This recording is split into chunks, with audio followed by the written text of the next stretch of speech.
What is going on, everybody? My name is Guzi, and today I am gonna bring you a little bit of a different video. Today I want to talk about the JET program. Now, what is the JET program? The JET program is a Japanese government-sponsored exchange and teaching program. It aims to bring English-speaking individuals from English-speaking countries and place them across Japanese schools in order to spread not only cultural awareness, but also, of course, to improve the level of English speaking amongst its students. The JET program is known for its very long application and very tedious application process. It can start anywhere from September, and it can go all the way through January and February, and even longer, depending on whether or not you're waiting to hear if you get accepted or not. As we speak, JET program applicants all around the world are getting ready for the application process. So today we want to talk about the application process itself. I myself was a JET program member, I'm a JET program alum, and I was in Japan for a period of about 4.5 years with the JET program. So I know everything there is to know about not only the JET Progress application process, but also the JET program interview process, as well as, of course, other general things about the JET program. So today, we're going to be talking about the JET program interview process, and we're going to be doing it live on stream. We're also going to be answering any questions that any potential JET program applicants may have, whether they are about the interview itself, what questions you may be asked as a potential interviewee, as well as any other general tips and advice about the entire JET program interview process. So, thank you so much in advance for watching, and let's jump into the video. Oh yeah! What's good? What's good, my dudes? I am back. And this time we're going for round 2. Hopefully this time nobody's confused. Hopefully this time we get everybody in here.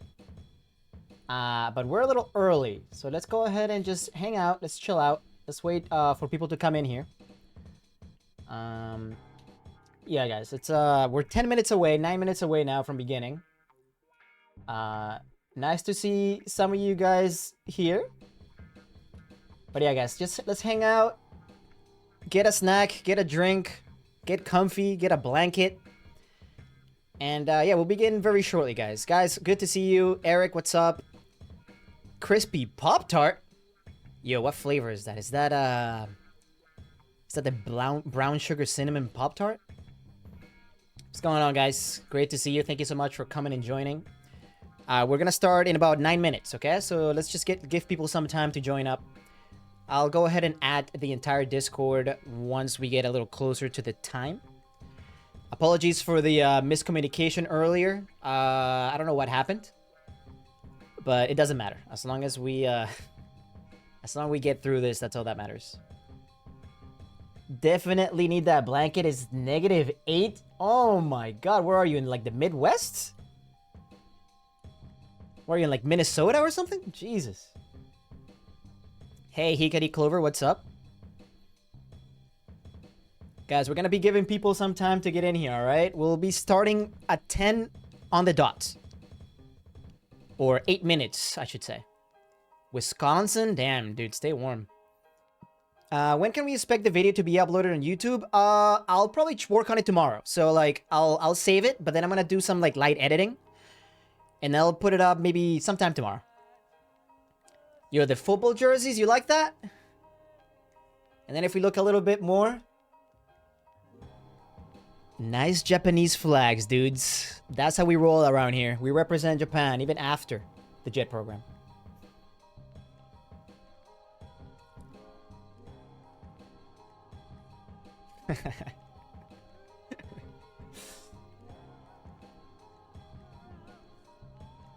Thanks for doing this stream. Really appreciate it. Hey, thank you for being here.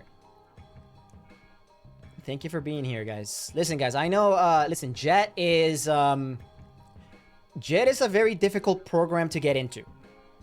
And sometimes just a little bit of help is all you need to really beat the odds. There's a reason why it's regarded as the best program to go to Japan and teach English.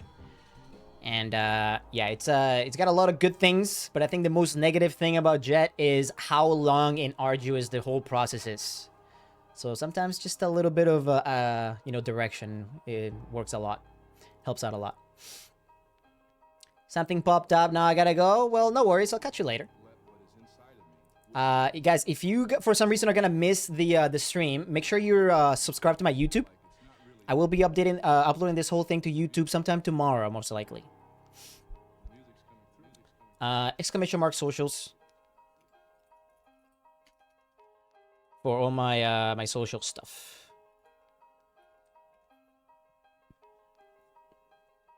But yeah, we'll be starting in about 6 minutes here. We'll try to start on the dot.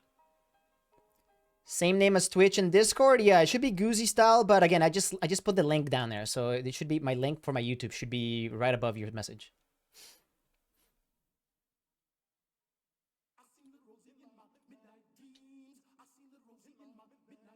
But yeah, if you guys, for example, want to obviously hang out on the stream and then you want to watch it again for you know, just pick up on some details, then of course you're welcome to.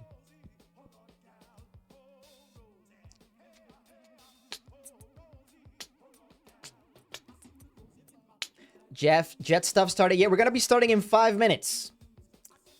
We will be starting in 5 minutes. I saw you playing Genshin. Yes, I play Genshin quite a bit. I play Genshin. I play a lot of shooters as well, like Valorant, Apex Legends. I've been playing some Fortnite lately. Yeah, I play a lot of games. Favorite DPS? I mean, I hate to give the basic answer, but I think my best DPS right now is Raiden. But that's pretty basic, you know? That's a basic answer. Yeah, guys, if you guys like to play Genshin or other games, you're welcome to watch my stream besides Jet stuff. That being said, I do plan on doing a few more Jet videos. More specifically, once interview results are out. For example, like how to get ready for not only the last few things you need for Jet, but also what to do getting ready to leave for Japan and all that stuff. And maybe I could start talking about like some like lesson plans and stuff like that. I don't know. We'll see. We'll see. I'll hide them in Nouvelle. Actually, no. Yeah, Nouvelle is pretty cracked. Yeah, I forgot about Nouvelle.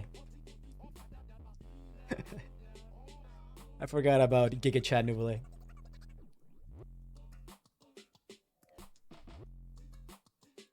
Destroy delusions of perfect Japan image.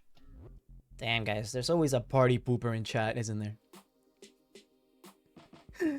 Well, it's not about destroying delusions. It's about being realistic, you know, having realistic expectations.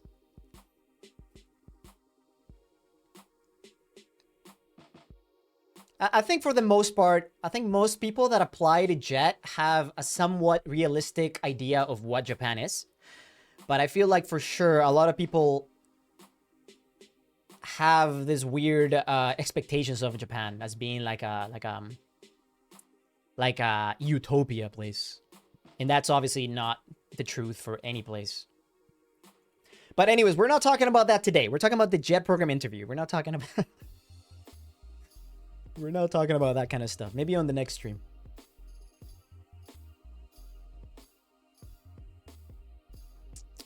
Alright, guys. In a few minutes, 3 minutes, we'll start getting ready.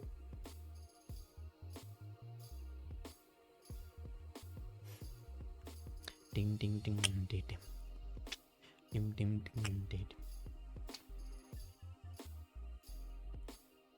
You know, we're gonna go ahead and click on this, share, copy. Let's go ahead and add the entire freaking Discord, because, you know, why not? Add Jet Applicantes. Add Jet Hopefulness. Japan Hopeful. This is starting now. For real this time.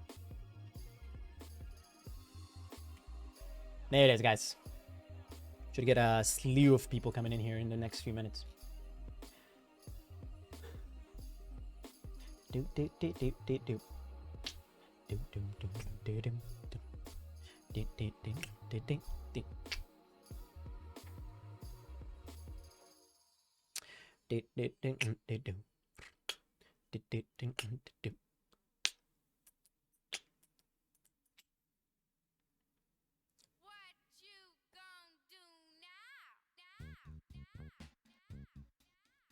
And now all the 60 people that have been prepping my... Hey, that's good, man. Listen, guys, here's how I like to think about this whole JET program preparation procedure. Or, you know, I think a lot of you guys have been very proactive on the Discord server. I think by just participating in this stuff, in these kind of content, I think you're already putting yourself above a lot of the people that apply to JET program. A lot of people that apply to JET program, believe it or not, are very nonchalant about the entire process. And they sometimes miss out on opportunities just because they answer a few questions wrong, or maybe they do something stupid on the application, or maybe they don't prepare themselves for the interview process, and then they go to the interview and they choke.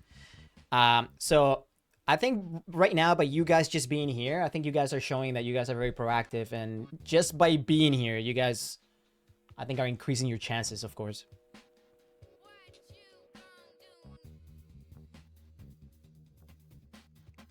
All right, guys, let's go ahead and give people like a couple of minutes, and then we'll get started. For those of you who are just popping in here, guys, I have turned all my notifications off so we don't get interrupted by any sound alerts or anything. That being said, if you guys are interested in following the channel, I would really appreciate it. Of course, my YouTube as well. I will be uploading this whole interaction up on my YouTube maybe tomorrow. So if you guys want to come back and check out the video again, you guys are welcome to. How long were you on JET? I was on JET for 4 years and 4 months. And I left for Japan in 2018.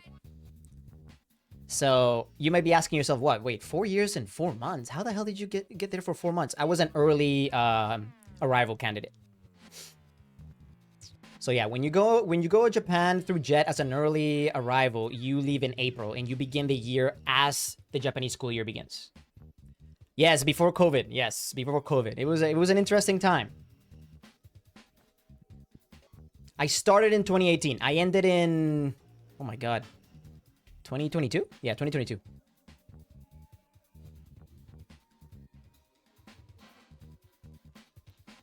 So you got to do a year of normal Japan, then live through the craziness of the pandemic. Yeah, but to be honest, dude, the pandemic wasn't that crazy. Okay, so Japan was a little weird because Japan closed entirely. No foreigners allowed. So in some ways, it was kind of nice. Because I don't know if you guys have been to Japan recently, but if you go to Japan, dude, it's like so much tourism. So for that year and a half or 2 years that I was in Japan through the pandemic, it was like traveling was amazing. Also, even though Japan closed, things kind of progressed as normal. People were going to work. Nothing really closed down. I think that the thing that suffered the most was tourism. But I think in some ways that was kind of nice for the people that live there, especially in touristy places like Kyoto, Osaka, Tokyo. But yeah, dude, Japan proceeded business as usual, man. They really didn't care that much, man.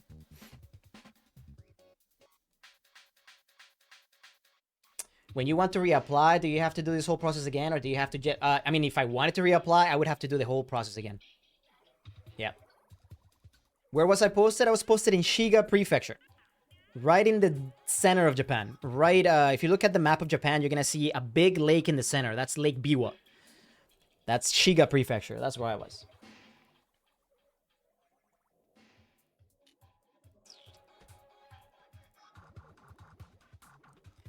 Shiga is my first choice. Otsu especially. What did you like of this? Ooh, Otsu. I had a lot of friends that lived in Otsu. Otsu's a cool city.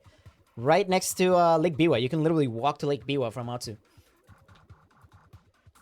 Was that one of my choices? No, I'll get into that later. But basically what happens is you guys have 3 choices, right? You have 3 places that you prefer. You prefer locations in Japan.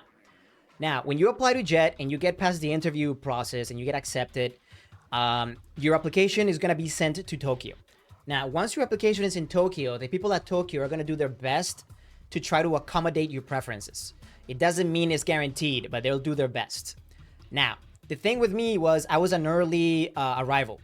So what happens when you're an early arrival is you don't really get your preferred choices. You're kind of getting placed where people either broke contract for whatever reason, or something happened where they needed a jet, or maybe a new jet position was opened. So I was an early arrival, so I ended up replacing somebody that broke contracts. So I got lucky that I got put in the Kinki region of Japan, which is like near Kyoto and stuff. because Kyoto was my first choice. Then I put like Kobe as my second, and then I put Sendai up north as my third choice. Yeah, Otsu's cool, man. I like Otsu. Yeah. All right, guys. Like I said, please follow the channel. Please subscribe to the YouTube, !socials. Thank you so much in advance. Really appreciate it. If you guys have some Twitch Primes just sitting around collecting dust, hey, consider using it. But guys, let's go ahead and begin. And I think the best way to organize this is I want to kind of walk you through my interview process. And then kind of give you some like recommendations and tips and pro tips along the way. And then after that, I want to open it up to questions from you guys. All right, guys? Okay, so let me start by introducing myself, guys, just to kind of give you an idea of why you should even care what I have to say. But my name is Kevin, and I am a JET alumni. I interviewed from the Boston, Massachusetts consulate in the United States. So I am a US JET. Like I said, I was an early arrival, so I left in April. I did not leave in July or in August. And I was the only early arrival that left through Boston. So it was a very individual experience for me. When you guys get accepted and you guys leave for Japan, you're going to be in a group of people and you're all going to kind of like get to know each other. And you guys are going to, you're going to have a group of people that are going to be going through like a meeting before you actually leave. For me, it was very lonely, guys. So I had to do this all by myself. I was in Japan for 4 years and 4 months, and I was placed in Shiga Prefecture.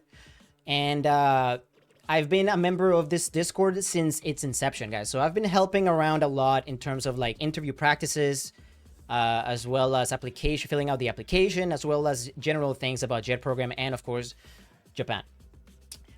So yeah, guys. So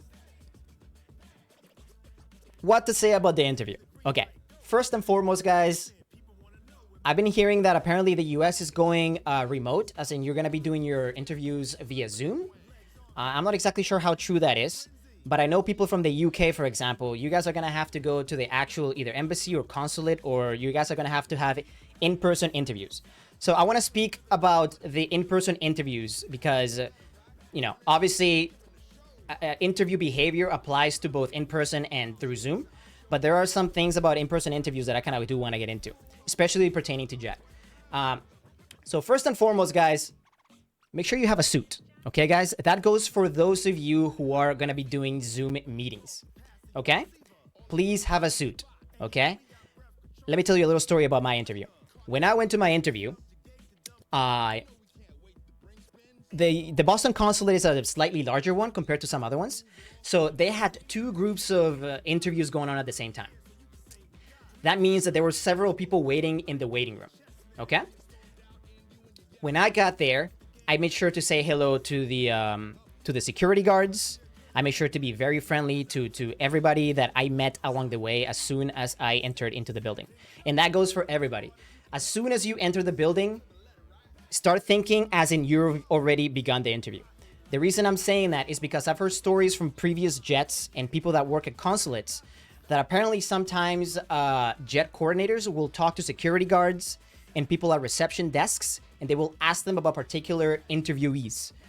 So just treat everybody with a smile on your face and be as nice as possible and be as friendly as possible, because as soon as you step into the building, the interview has begun. Okay, back to the whole dress code.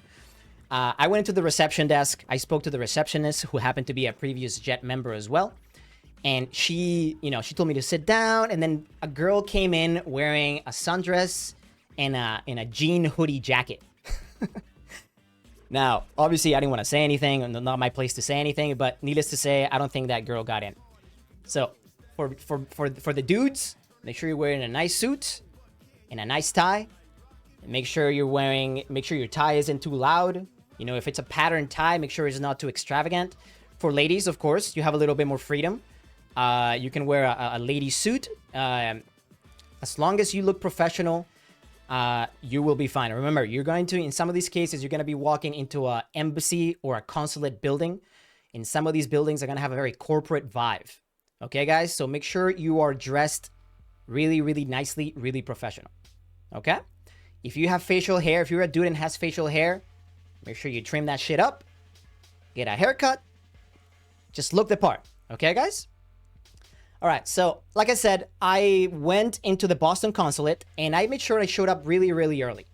Now, when you get your interview slot, they're gonna tell you to show up like 20 to 15 minutes early or something along those lines. They don't want you there too early, and of course, you don't want to be late. Now, depending on what building you go to, mine, for example, was a multi-story building with the consulate being in one of the upper floors. One of the floors had a restaurant, so I went early. I went to the restaurant and I just went through all the questions that I practiced, and I made sure I was in the zone. I made sure I was relaxed. I made sure I was acclimated to the area, and I felt super, super prepared. I felt really, really good about the whole interview process. Now, when you get called into your interview, guys, here's a couple of cool tips. Number one, you're not going to be allowed any type of smartphone, any type of electronic device, anything, okay? It's just going to be you, and you are most likely going to be allowed one of these guys, okay, guys? This is one of these professional interview, like leather portfolios type things. And I recommend you bring one of these with you. The reason being is so you can take notes and you can have some questions you want to ask at the end of your interview, okay? We'll get more into what questions you should ask at the end of the interview in a little later. But you're not gonna be allowed to bring anything. I'm not even sure if you can bring any water or anything, but you should be allowed to bring one of these. I brought this, and I used this to take notes during the interview. You know, partly to appear like I cared. Of course I cared, but you know, if the interviewers are asking you questions and then they see you taking notes down, that's some brownie points. And of course, as in any interview, you should always ask the people that are interviewing questions. Make sure you have some questions written down, because again, that not only shows that you care, but you're interested and you have a genuine interest in the whole JET program, of course. That goes for Zoom people as well. Of course, you're going to be at the comfort in your own home, but make sure you also dress professionally and you have something like that maybe on your desk. You're taking notes and you obviously have some questions ready for the interviewers. New Zealand is in person. UK, yeah, I think Canada is in person. New Zealand is in person. UK is in person. I think America might be the only country doing Zoom. Maybe that's just the way they're heading in the future. I'm not really sure. But regardless, you know, this is your application period, your interview period. So you're gonna have to do whatever they ask you to do, obviously. Okay, now tip number 1. Again, remember, be friendly to the receptionist and also maybe try to engage in a conversation with the other JET applicants at the waiting room. Again, I think people are going to be watching you, and if you start with a positive impression of you as a person, that's going to go a long way. So you're going to be waiting for a little while, and then they're going to call your name into the interview room. All right? First thing I want you guys to do, when you walk into the interview room, make sure you analyze your surroundings, okay? Make sure you look around the room. And the reason I'm saying this is because, number 1, if you see a whiteboard in the room, the chances of them asking you to do a demo lesson exponentially go up, okay? I know a lot of you guys are probably asking yourselves, dude, are they gonna ask me to do a demo lesson? Sometimes they do, sometimes they don't. For me, I did not have to do a demo lesson, but I was ready to just do a demo lesson. Like I said, I was very, very prepared. But if you walk into the interview room and they have some kind of whiteboard in the area, it's most likely they're going to ask you to do a demo lesson. Okay, number 2, make sure you see how the room is set up. Okay, now, I personally went up to my interviewers and I shook their hands when I went into the room. You know, hey guys, hey, nice to meet you, nice to be here, I'm very happy to be here. My name is Kevin, nice to meet you, blah, blah, blah. But that might not work all the time because depending on how the room is set up, sometimes they're going to have like a desk, like really, really in one end of the room, and they're going to have you sit like really far away. So in some cases, it's going to be really awkward for you to just walk all the way up to them and ask to shake their hand. In my case, I was sat on the same table as my interviewers. So I was literally like within hand's reach of shaking their hands. So for me, it was very easy. I went up to them and I shook their hands. I introduced myself, and then obviously the interview started. Now let's talk about the overall setup of the interview. You are most likely going to be interviewed by 3 people. Okay? one of the three people is going to be the jet coordinator. Okay, that is the person that's going to be in contact with you after you get accepted. And they're basically responsible for making sure everything for your travel to Japan is set. So that's the jet coordinator. You're gonna have some email interactions with them after the interview process. Number two, they're going to have a jet alumni.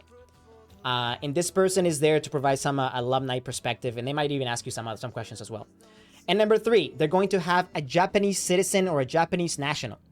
They may ask you some questions as well, but they will most likely be in charge of the Japanese test portion of the interview. All right, guys?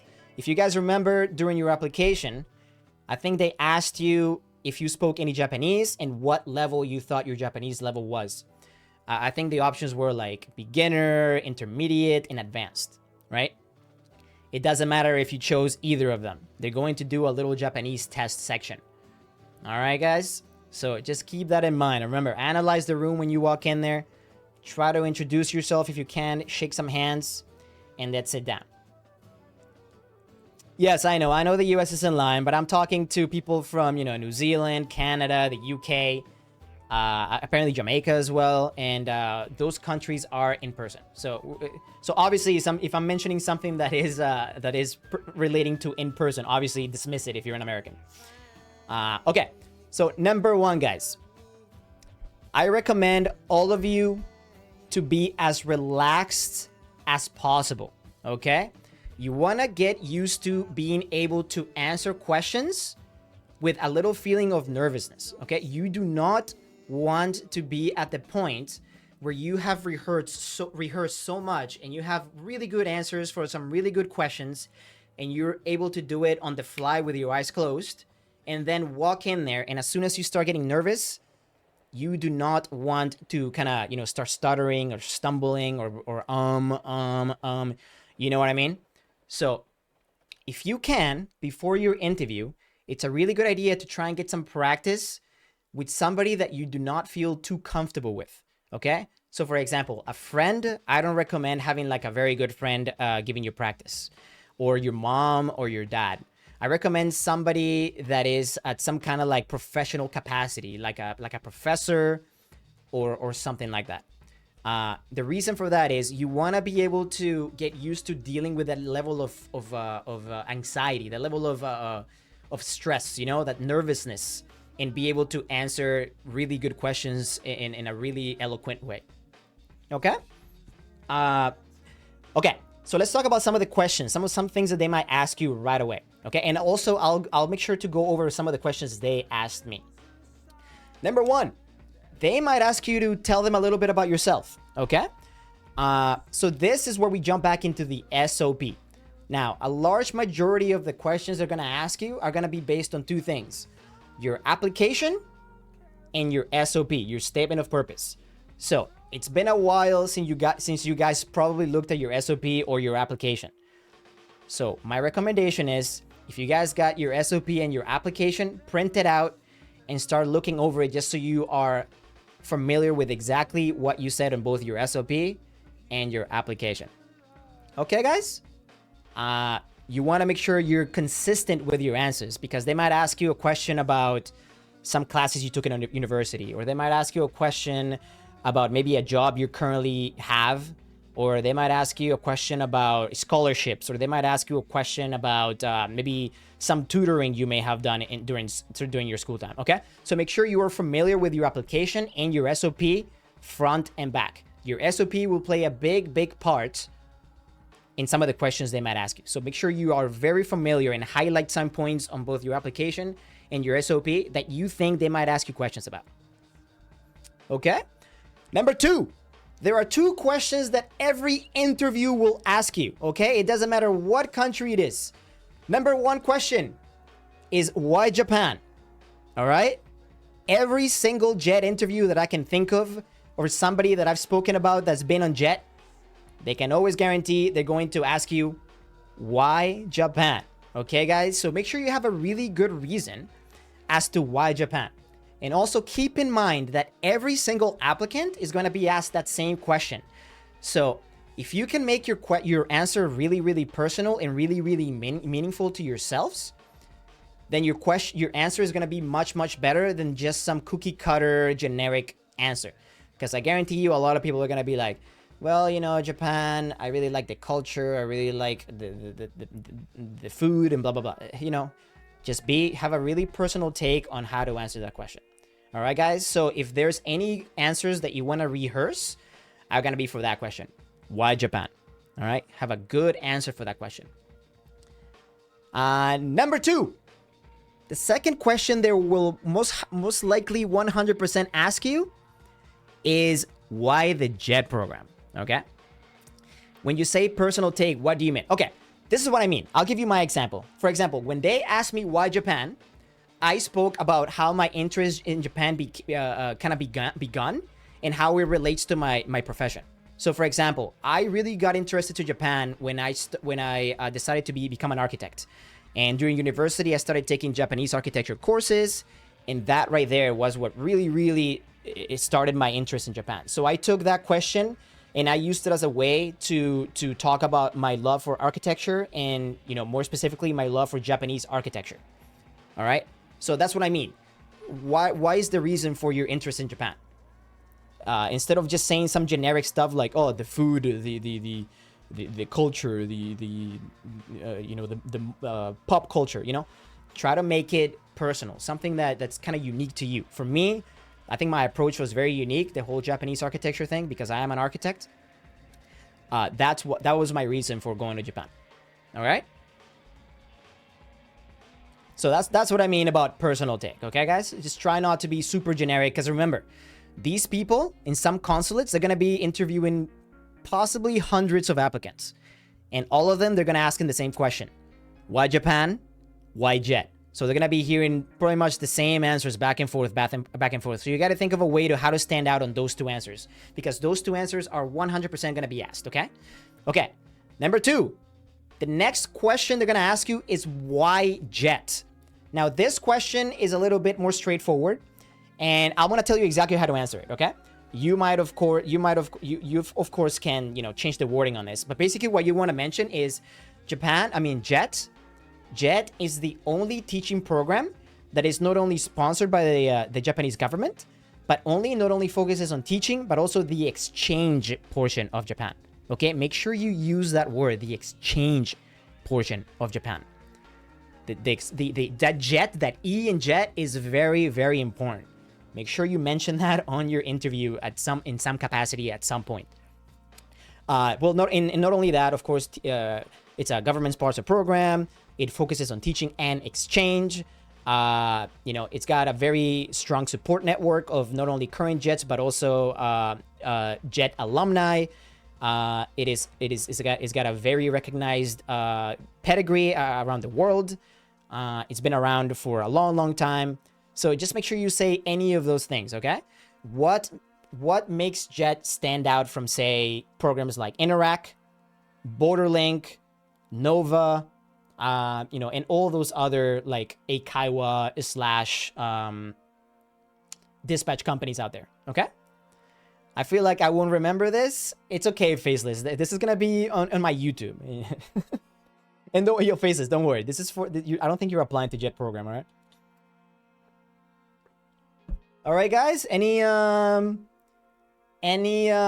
questions so far? What does the exchange mean exactly? Okay, well, to really explain what the exchange part of JET means, you kind of have to really look at JET's mission statement, okay? And you know, if you're going into the interview, you should definitely familiarize yourself with this. So basically, Japan recognizes that Japan is really bad at English, okay? But Japan wants to be a player in the world stage. That's why JET was created. But also they want you guys, as you go to Japan as JET program members, they want you to spend some time in Japan. They want you to really have a great time in Japan, and they want you to leave Japan and spread Japanese cultural awareness in your home countries. That is what they refer to as soft power. So, you know, it goes from like cultural exchange to have an interpersonal relationship with with people that you may meet in Japan, to tell them about your culture and them telling you about their culture.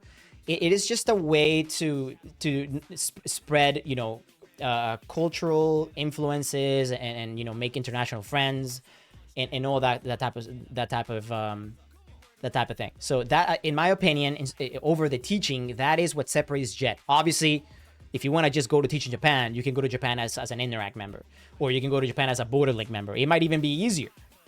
But what puts JET, in my opinion, above the rest is the exchange portion, and that's going to be very important for you to realize that. Okay. I've been told to drop the keyword grassroots cultural exchange. Well, I mean, you can if you want. I mean, cultural exchange is good enough for me. I don't know if you have to say grassroots. But definitely that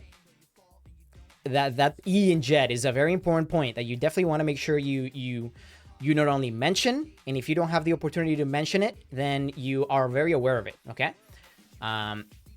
You want to make sure you know what you're getting into before you go into the interview and they ask you, hey, do you know what JET stands for? And you're like, oh, Japan Exploration and Teaching.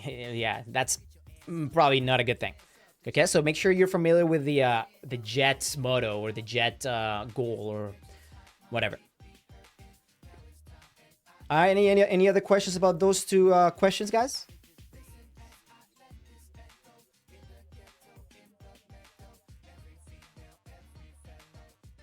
Thank you for the poster check, Gold.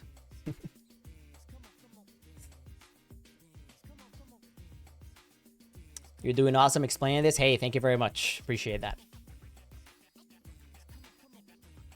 What kinds of questions do they ask couples who apply together? Ooh, that's a good question. Now, I don't think... So here's the thing. I don't think they're going to ask you, like...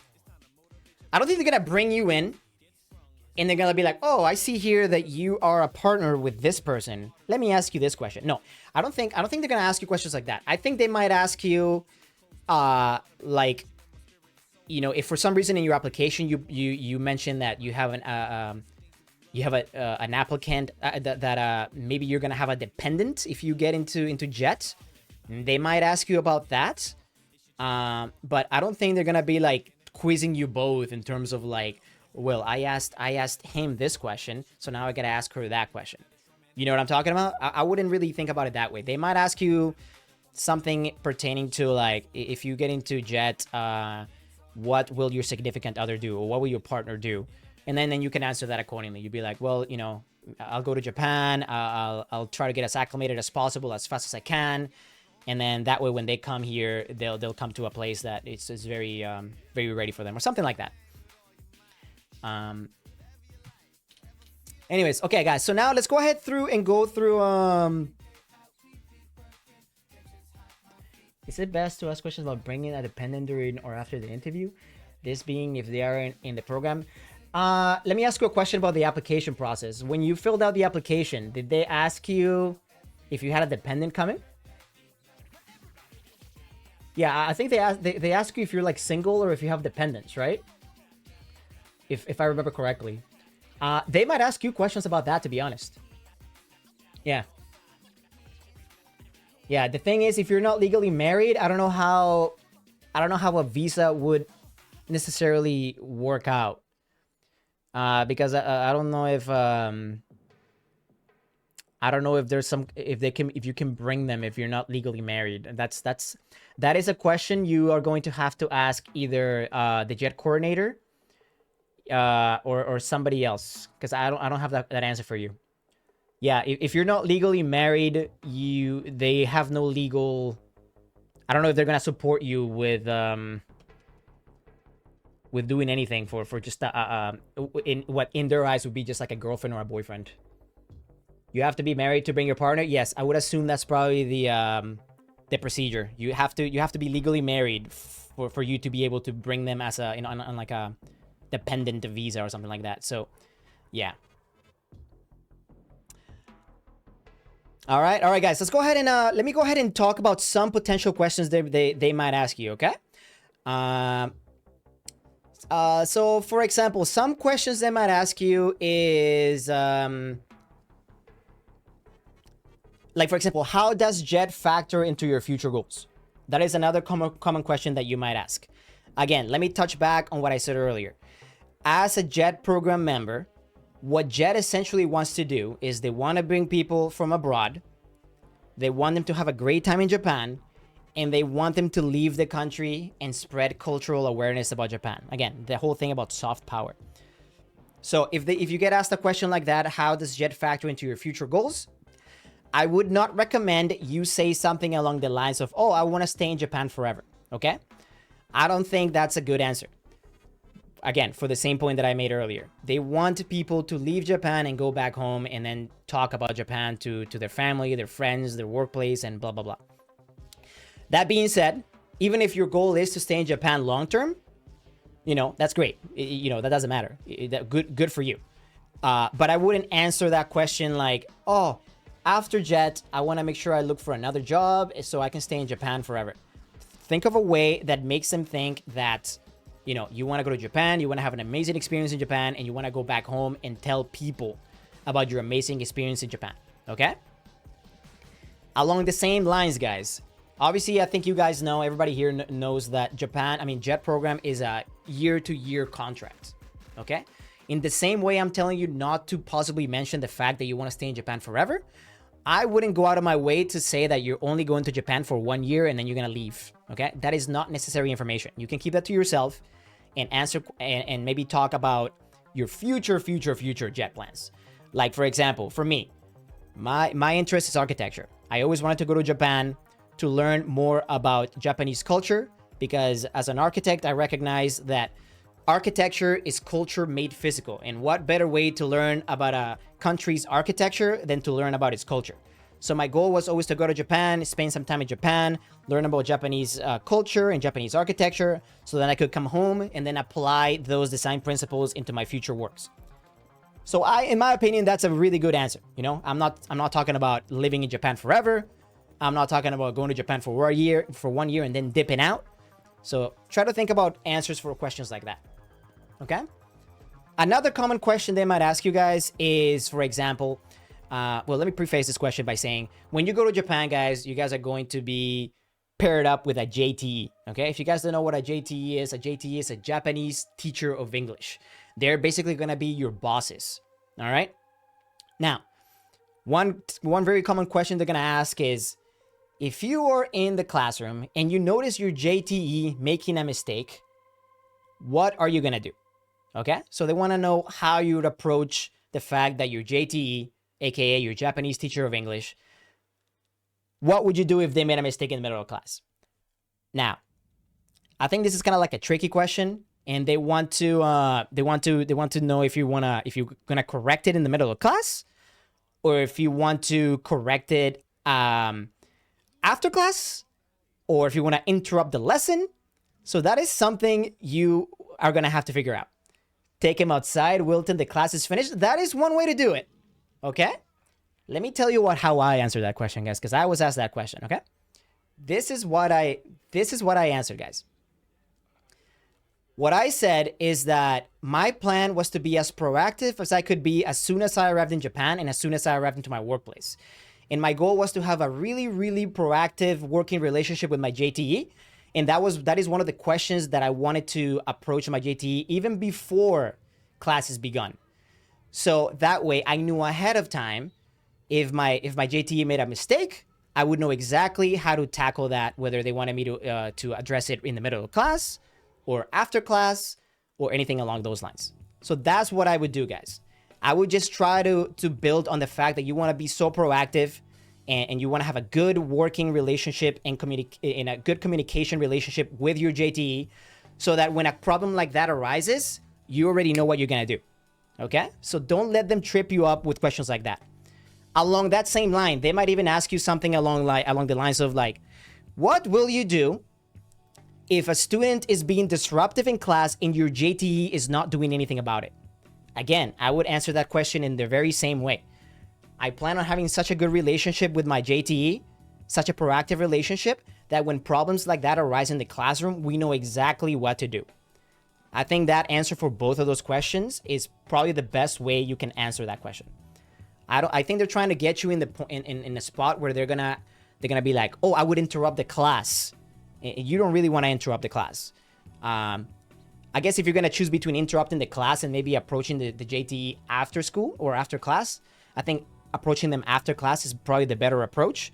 But to be honest, I think the way I'm telling you to answer that question is probably the perfect approach for that question. Okay? That being said, guys, I actually did follow through with the advice I'm giving you. I actually spoke to my JTEs about what they wanted me to do if I found a mistake. And they told me right away, oh, please tell me right away, Kevin Sensei. Please, please. Please tell me that I made a mistake. Okay? So don't worry. Don't feel bad about approaching, because I did that with my JTEs and they were happy for me to interrupt them and correct the mistake. In my SOP, I put I was planning to stay long-term in Japan, but as above, I mentioned how I would still promote JET. Yeah, I mean, and long-term, right? Long-term can mean anything, right? Long-term can maybe mean a couple of years. You know, it can mean 5 years. It can mean 10 years. Yeah, just remember, you always keep in mind, regardless of what I'm saying or what your future goals are, just keep in mind that is the basic thing of JET. JET wants people to come to Japan. They want them to do their thing. They want them to teach. They want them to spread their culture. They want them to have a great time, and then at some point go back to their home countries and spread Japanese cultural awareness. That is the goal of JET in a nutshell. Yeah. Okay. So again, back to those questions. That's how I would answer those questions. Now, let me talk about another question, guys. Another common question they ask is, what one characteristic do you think makes a good ALT? Okay? Now, let me talk about the JET program and what I think the JET program wants, okay? The JET program wants a person who is open-minded, okay? The JET program wants something who is flexible. The JET program wants somebody who is quick on their toes, quick to react to things, not take things very personal, because there will be many cases in your time in Japan where weird things are going to happen and you got to take it in the chin and just go with it.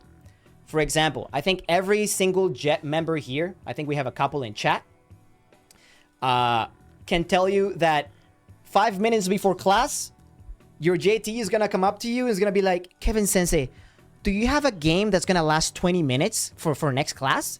And you're going to be like, that's going to happen a million times. Okay, guys? So they want somebody who is going to be adaptable, flexible, open-minded, patient. That's a very good quality. They don't want somebody who's going to be agitated. They don't want somebody who is going to think they are better than their JTE. And they want somebody who is going to be willing to, in some cases, take orders from someone who may or may not be more or less qualified than you. Okay? Which brings me to another point, guys. There is a big rumor that JET doesn't like people with master's degrees. In my opinion, that is a complete load of crap. Okay? What I think is JET doesn't want people who might become problematic with their JTEs. Do you understand the difference, guys?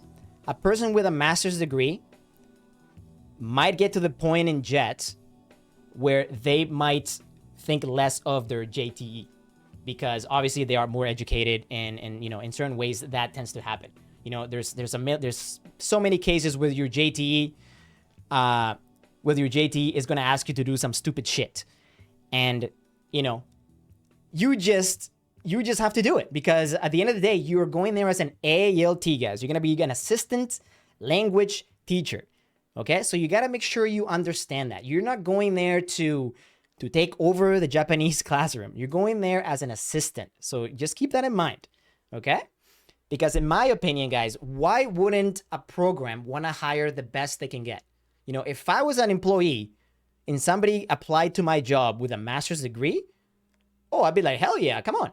But if that person, if I get a sense that person is going to be problematic working under somebody else, then that's probably the reason why a lot of people sometimes with a master's degree, sometimes they don't get on JET. And then as a coping mechanism, they're like, oh, I didn't get on JET because I was too overqualified.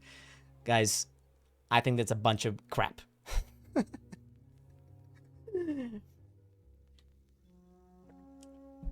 I'm going to be finishing my master's in May, June, and I made it to the interview. That's great. That's great. Just make sure, like I said, don't go in there with a sense of superiority, okay? Be humble. Understand you're going to Japan as an assistant, okay, guys?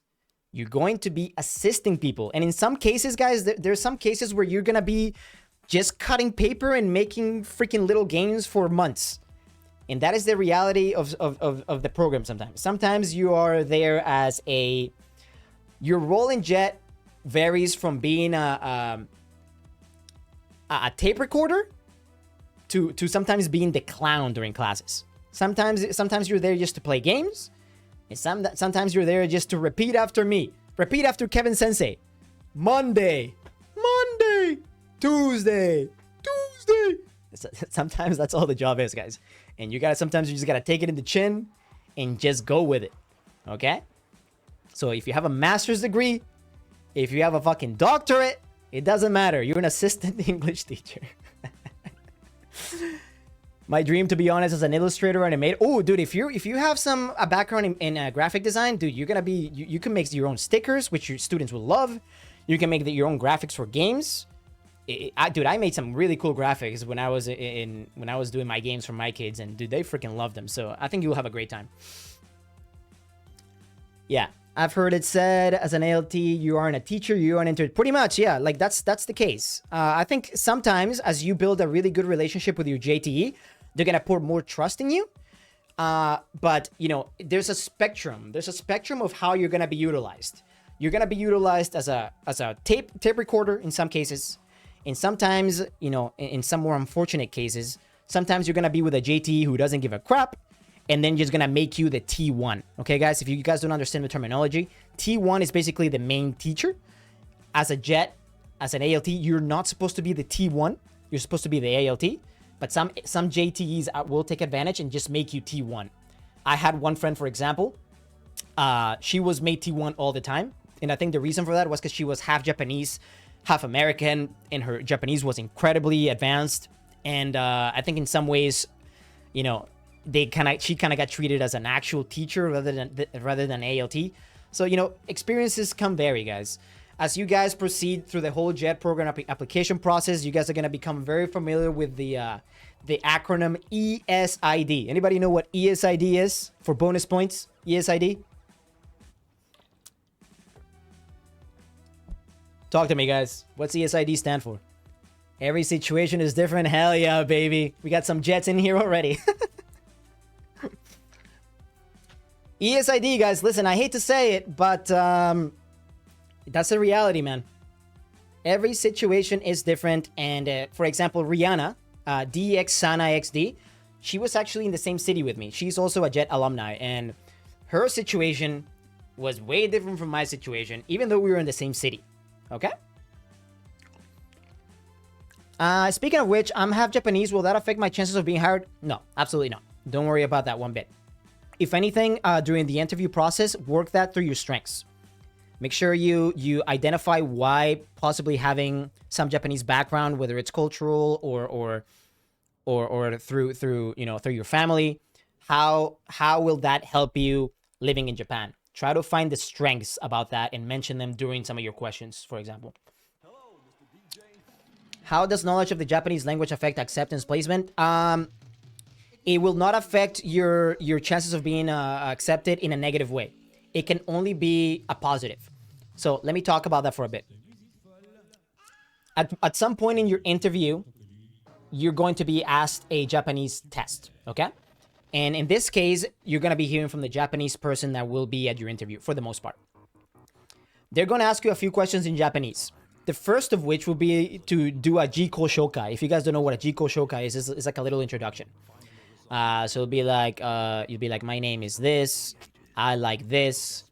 Blah, blah, blah. Very simple introduction, guys. You should work on a Jiko Shokai because that's all you're going to be doing when you first get to Japan. You're going to be doing a Jiko Shokai 10 times a day.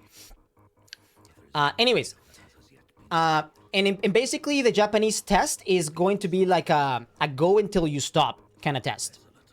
But it can only be as a bonus points thing, right? So if you completely bomb your Japanese test, don't worry about it. But if you do really well, it's just a little bit of bonus points. So don't worry about it. If you put beginner on your application, they're still gonna ask you a few Japanese questions. The first of which might be like, do a jiko shokai. Or they might even just ask you what your name is. And you could say like, watashi wa namae, blah, blah, blah, Kevin this, or whatever. Super simple. But yeah, I wouldn't worry about it. The only time where the Japanese test might be a very important part of your application is if you're applying to be a CIR. Okay? But if you're just applying to be an ALT, the Japanese test has no weight and no negative impact on your application. What should we do if something like that happens to us? Just deal with it or talk to someone about... wait, what... Sorry, Swifter. What exactly are you talking about?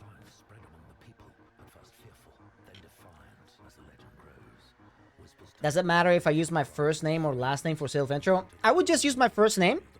But if you want to sound like completely Japanese, you can introduce yourself with your last name first. I would just use my first name. If you're good at Japanese, do your chances of getting put in a rural area increases? I don't know. I can't answer that exactly, but that is the rumor, Nico. That is the rumor. People seem to think that is the reason. Yeah, that is the reason to do a Japanese test. Again, I don't know exactly. I don't know 100%. Because I was put in a fairly countryside, aka Inaka area, and my Japanese was horrendous. So I wouldn't take it as 100% certainty or like it never happens. I've never gotten a firm answer on this.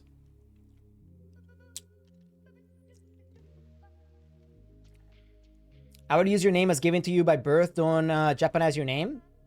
What do you mean? I mean, if you say your last name first and like for example, I would say Guzman Kevin this. I don't think that's a way of Japanizing your name. That is just the way it's structured. But again, if you want to keep it safe and you want to mess around, just say your first name, Kevin this or whatever. What's horrendous? How much did you improve over time? Well, considering the level of my Japanese, I improved quite dramatically, even though it's still pretty bad. It's good enough to not die in Japan and to have some conversations. Mostly listening. My listening skills are way better. So say your name, yeah, I mean, like, for example, my name is Kevin. My Japanese students call me Kevin, but I wouldn't go out of my way to say, Kevin des. I would just say Kevin des. Yeah.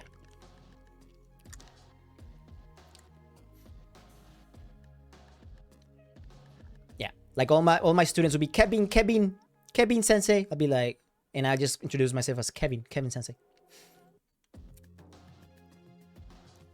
Okay, let's go over some more questions, guys. Okay, here's another good point, guys. So, like I said, on my application, I was head of the drafting, architectural drafting department in my job. Okay, so if you find yourself in a situation where you are leaving a job in which you have some responsibility, they might ask you a question along the lines of, you mentioned being head of whatever department in your application. Would it be problematic being an assistant or taking direction from someone else? So that goes for any of you that are maybe working somewhere already. I know a lot of you are probably college students and are graduating or have recently graduated, so you may not have a lot of real work experience, which is fine.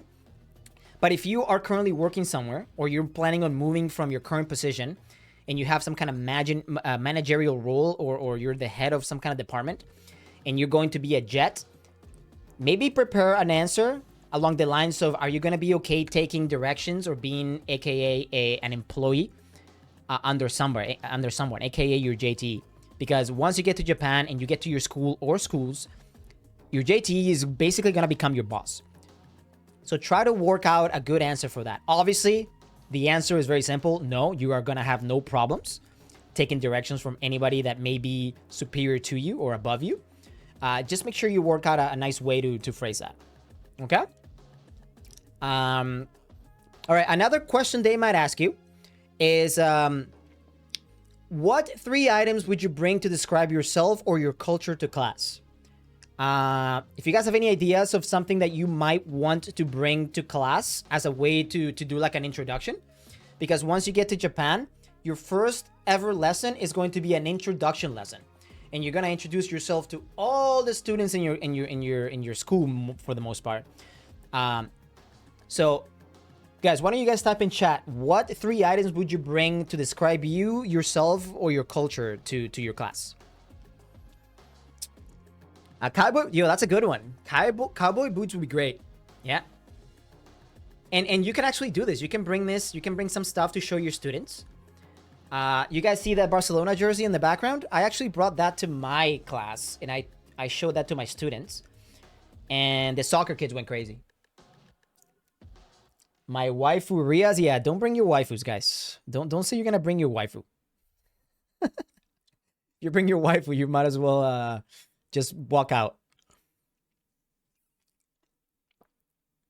Peach, sweet potato pies, and Coca-Cola. I would be careful with bringing food. You don't want to bring food to the classroom. I would not bring food to the classroom. You want to bring something tangible, like an item, not anything food. You want to make sure you run it by the staff if it's okay if you can bring food. I would not bring food.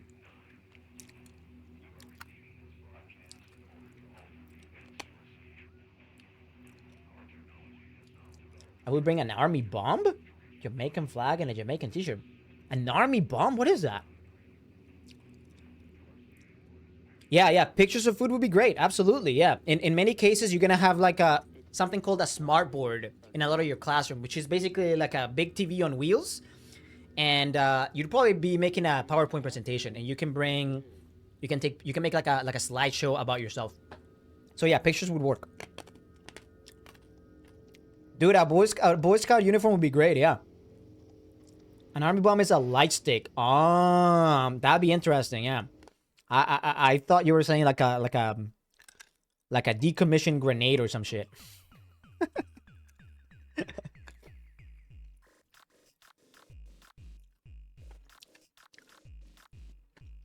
Yeah, I'll answer that question right after this, Dilts Bagas. So guys, just to give you an idea of what I brought my Colombian passport because I was born in South America, and I wanted to show my students what I looked like when I was like 10 years old. I brought my Barcelona jersey because Barcelona is my favorite team, and also it gives me a chance to speak about soccer with my students. And I brought my high school yearbook to show students the difference between Japanese high school and American high school. You know, Japanese high school, kids wear uniforms, they do cleaning duty. In American high school, everybody dresses like a bum, and you know, there's like there's prom and shit like that. So it was a nice way to show my students some things from American school life. But hey, guys, anything that you think would be interesting, that would be great for your introduction lesson, and also to answer in case they ask you that in the interview.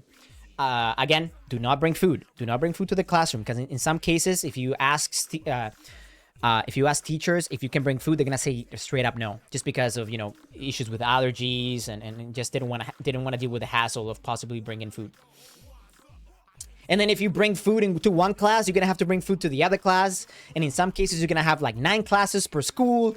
So what are you gonna bring? You're gonna bring gallons of Coca-Cola and fucking peaches? Yeah, you can't be bringing food. All right, yo, Dills, let me get to your question. Did you ever participate in a volunteer opportunity in your prefecture? Was it through JET? Yes, I did. And no, it was not through JET. I actually took part in a taiko drumming performance. I was asked if I wanted to partake in a taiko team. And I was like, hell yeah. So let me show you guys, actually. Let me show you guys if I can find this. So I went to practices after school. I performed in the city hall, in the cultural center. It was a freaking awesome experience, dude. I recommend getting involved in ways like that if you can. Let him cook. So if you guys see this. Let him cook. So this was me right here. You guys can see me right here. That's me, my little taiko performance. Look at me, guys. Look at me go.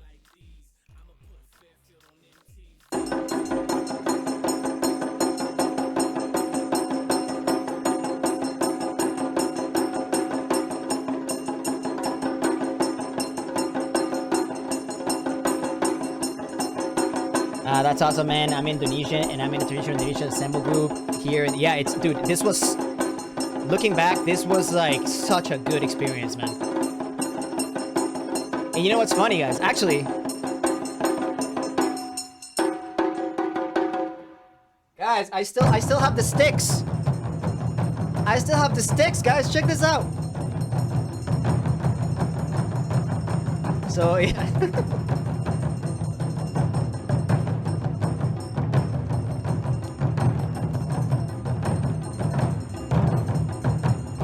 No, these are my teachers. These are my colleagues, my coworkers. So these are other teachers, and they you know, they asked me if I wanted to partake. I was like, abso-freaking-lutely. And yeah, we just practiced after school pretty much every other day, and then you know, we had our first performance. And you know what the cool part about it was, guys? At the end of the whole season of taiko playing, my principal came up to me, my Kocho sensei, and he gave me an envelope full of money. So basically, that means I'm a professional taiko drummer. So hey guys, yoroshiku onegai shimasu. You know what I mean? I'm a professional taiko drummer in Japan. But yeah, guys, that was awesome. If you guys ever have the opportunity to participate in things like that, absolutely go ahead. I couldn't recommend it more. If you're a guy, if you're a dude, sometimes small towns will have little festivals. They'll ask you if you want to carry like a shrine on your shoulder. They won't ask ladies because it is super grueling and super harsh. You can partake in stuff like that. I was asked to do it, but I got really sick, so I couldn't participate, but my friends did, and they had an amazing time. So yeah, if you can participate in any way, shape, or form in any type of cultural thing in Japan while you're there, absolutely. If you can somehow mention it during your interview that's what you want to do in JET, absolutely, guys, for sure, absolutely. Like, if you go to Japan and you don't participate in anything like that, I feel like you're wasting your time. Oh, we got ads. All right, guys, let's take a minute until ads are done. Again, guys, sorry about ads. It is not my my fault. Twitch does it. If you guys have Twitch Primes, please consider using them. I'll chill out for a second. We'll wait until people are back from ads.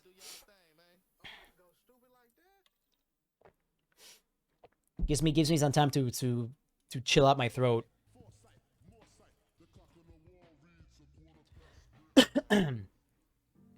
Yo, Pons, what's up?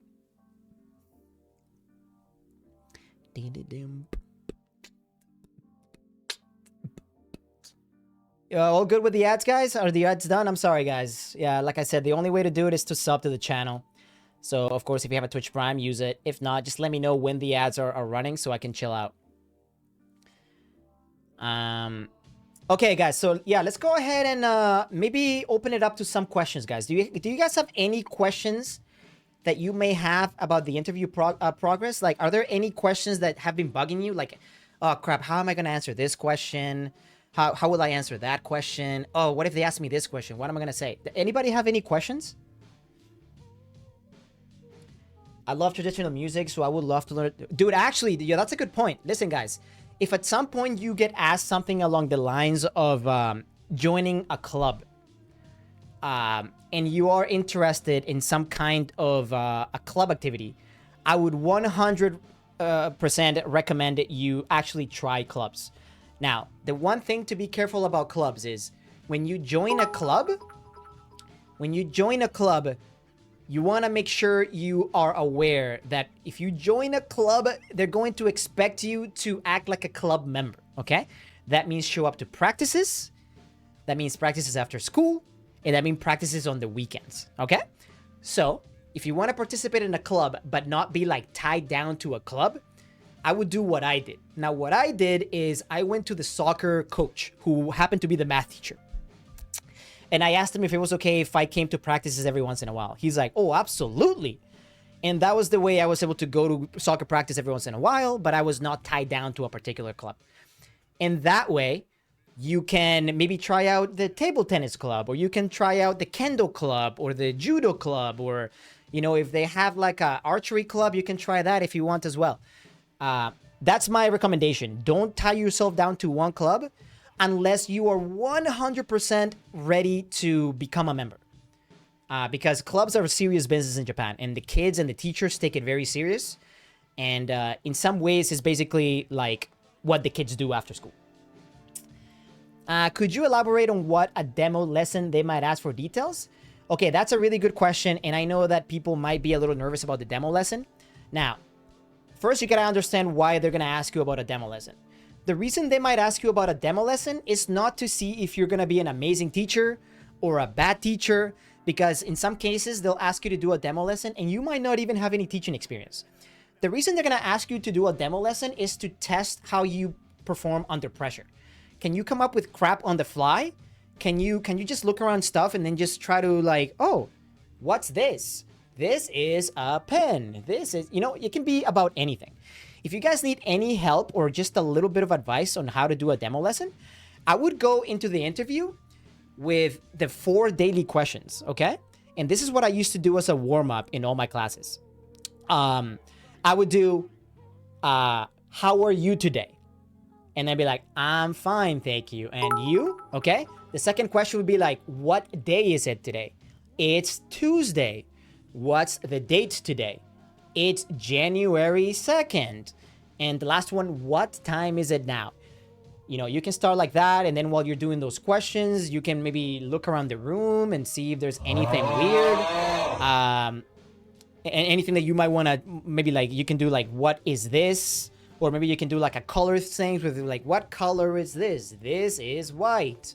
What color is this? This is just anything. They just want to make sure you are cool under pressure. Make sure you're quick on your feet, and make sure you don't stumble, get nervous, and basically choke.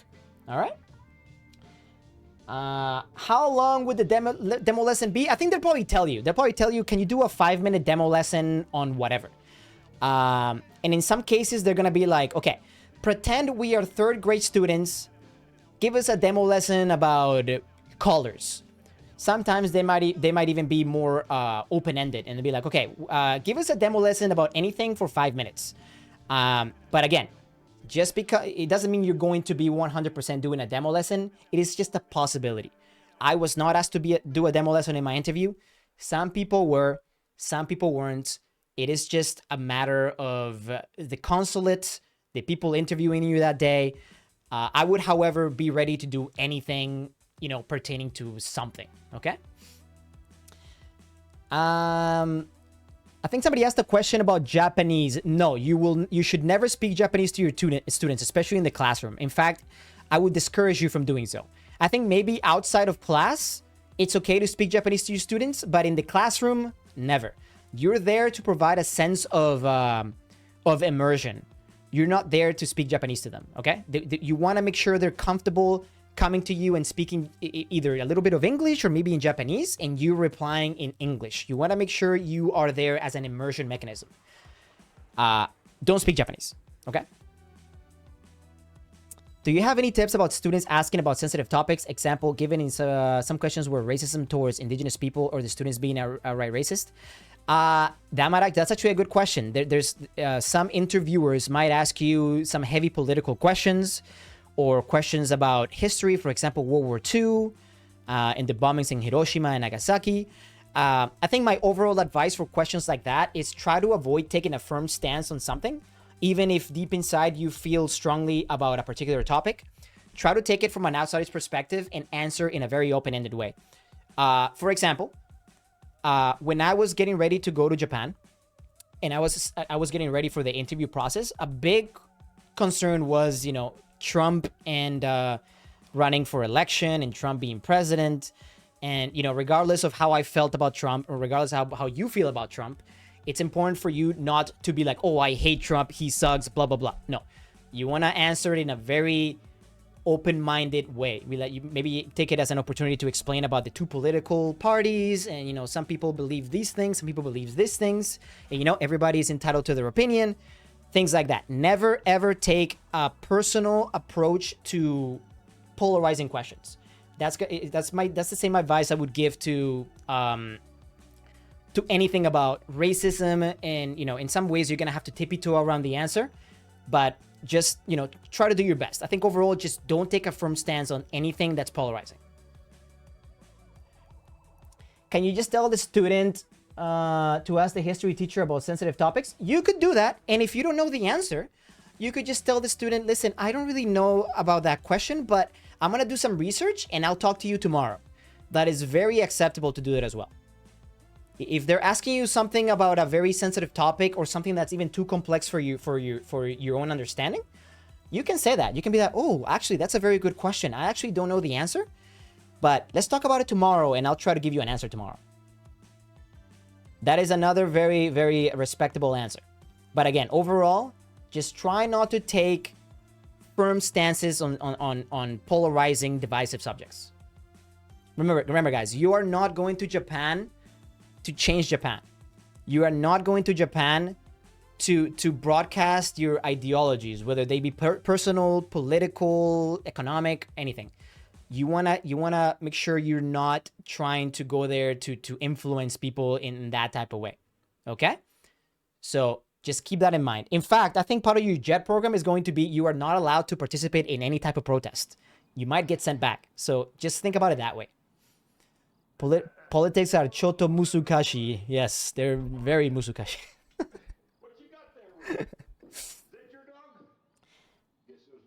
If the interviewers ask you how you would handle being stressed, what would you do? Or how did you handle the stress? Ooh, that's a good question. That they actually might ask you something about not only stress, they might ask you questions about how to deal with loneliness. I think that's more likely what they're going to ask you, because it's a very common thing amongst JET program members that when they get to Japan, they're going to go through the honeymoon period. Okay, the honeymoon period is like when you arrive up to wintertime. And a lot of people in JET express feelings of depression and loneliness, especially during the winter months. Okay? Now, you have to be very aware that that's a possibility, especially depending on where you're located. Some JETs are located in very, very isolated areas, and some are luckier and they're placed in areas where there's a lot of JETs around. Regardless of where you get placed, that is a very real thing that happens to a lot of JETs. However, the way I would answer that question is talking about clubs earlier. Just say that you plan on being so involved in both the school and the community that you plan on being so busy that just loneliness and the feelings of loneliness, you don't think they're going to affect you. That's how I answered that question. That was one of the questions they asked me, actually, about the loneliness factor. And I just said that I was just planning on being involved in not only the soccer club, but also other after-school events. And I honestly did not see loneliness as being a factor that would bother me. And that's just how I answered that question. What do I mean by JET? Yo, puns. This is a JET is the program that I use to go to Japan. It stands for Japan Exchange and Teaching. Yeah, something like that. Something along those lines. Maybe I wouldn't say, I'm going to be so busy. What the hell is loneliness? Obviously, you want to be a little more... you want to be a little more eloquent with your answer, but something along those lines. Would internet connection be a potential issue in a placement and area? Yes, it's very possible. When I got to Japan, guys, my placement did not have a hardline internet connection. So I had to go out of my way to get something called SoftBank Air. And that was terrible. It was very expensive. It was not the most reliable internet connection, but it was the only option I was able to get. For the most part, you will be able to get some kind of internet service, whether it's like fiber hardwired or whether it's something like I used, SoftBank. I would, however, try not to get SoftBank if you can. If you can somehow get something wired, like a fiber connection, I would 1,000,000% recommend that. Way better. And also it's better for playing games if you like playing games. I like playing games, and SoftBank was subpar.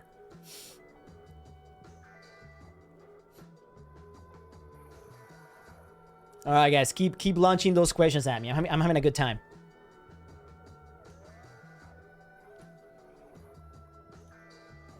How long did you not have internet when you got to Japan? I've been told to anticipate a month. It depends. So, in most cases, when you get to Japan, you're going to be replacing someone. Okay? So they will be your predecessors. Now, if your predecessor is capable and responsible, they will be instructed to contact you maybe a month or two before you go out to Japan. So if internet is very important to you, what I would do is I would talk to your predecessor and tell them you would like them to convert their name from the internet to your name. So that way, when you arrive, you're going to have internet right away. Now, because I went there as an early arrival and my predecessor broke contract, I was not able to really contact him right away. If you get accepted as an early arrival, you're going to be finding out in March if you got accepted, and then you're going to leave in April. That only left me a month to get ready to leave. So I didn't really have a lot of time to converse with my predecessor. Luckily, however, on my first day, I went and got my phone. I went to Yodobayashi Camera, if you guys know what that is, and I got my SIM card. So I had a phone and I had data. And I was able to get internet after 2 weeks. But I was okay because I had a phone. But if you can somehow talk to your predecessor and have them transfer your name from their name, and then now have the bill be in your name, you'll keep internet. And as soon as you arrive, you'll have internet.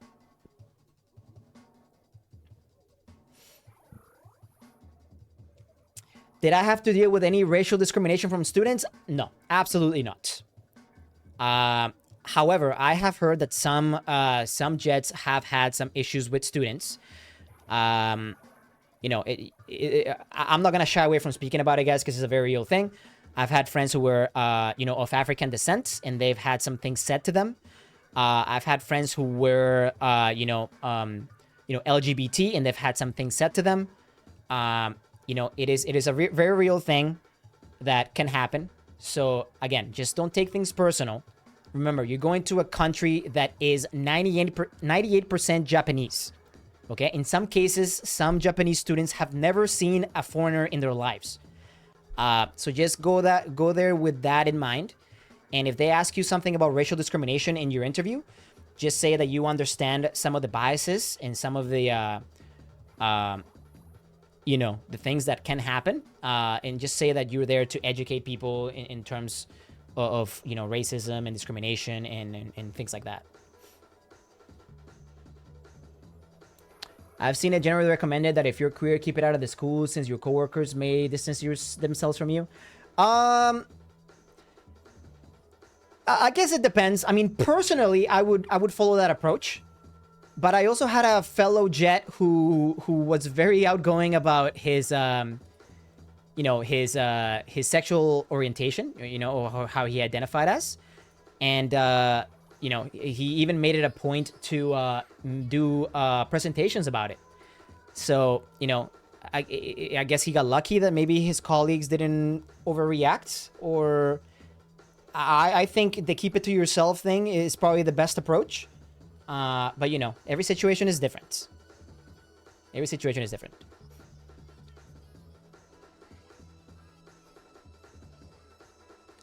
Are there Jets with colored hair or tattoos? There's plenty of Jets with colored hair and plenty of Jets with tattoos, yes.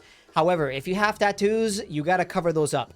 If you have like your entire arms tatted up, you're gonna have to wear long sleeves. That is just a fact of Japan. If you have tattoos, you will not be able to go a lot of onsens. Sometimes you will not be allowed in gyms. And I had a friend in particular who went to Japan with a lot of tattoos. And he actually got another tattoo in Japan right here in his like inner forearm. And he showed it off during class, and he got called into the office, and he got told to cover it up from now on.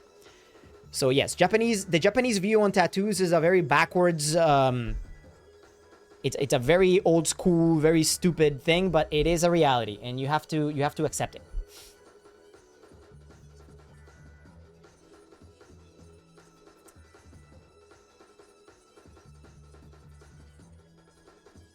I know that because it's a foreign language, kids tend to be more crass when speaking in English with their ALTs. Any advice for dealing with it? Just you can tell them to stop, but I would just not take anything personal. Like, a lot of kids will come up to you, be like, especially if you're a dude. I don't know why kids have this ridiculous notion that if you're a foreigner, you must have a big penis. So they'd be like, oh, big penis, big penis. Like, hey, guys, you're gonna be dealing with little kids, okay? And sometimes they have no filter. Just, you know, just tell them to be like, shh, or don't say that, but don't take anything personal, guys. They'll say they'll learn a word from YouTube or something, and they'll come up to you and say it, thinking it's hilarious, and they'll laugh, and you just give them a look, and they understand that maybe they shouldn't say that again. But yeah. How do they figure out what kind of school you will be assigned to? Ooh, that's a good question, and I don't have an answer for that. Typically, I think the majority of jets go to a junior high school, with second being a high school, and I think the minority of jets go to elementary schools. But there are cases where you can have multiple schools. I've known people to have classes in junior high schools and then classes in elementary schools. Also, sometimes depending on whether or not you're a municipal jet or a prefectural jet. If you somehow end up being a prefectural jet, that means that you're hired by the prefectural board of education. The chances of you being a high school jet are higher. Whereas if you're a municipal jet by the municipal board of education, the chances are bigger that you might end up being a junior high school or an elementary school jet.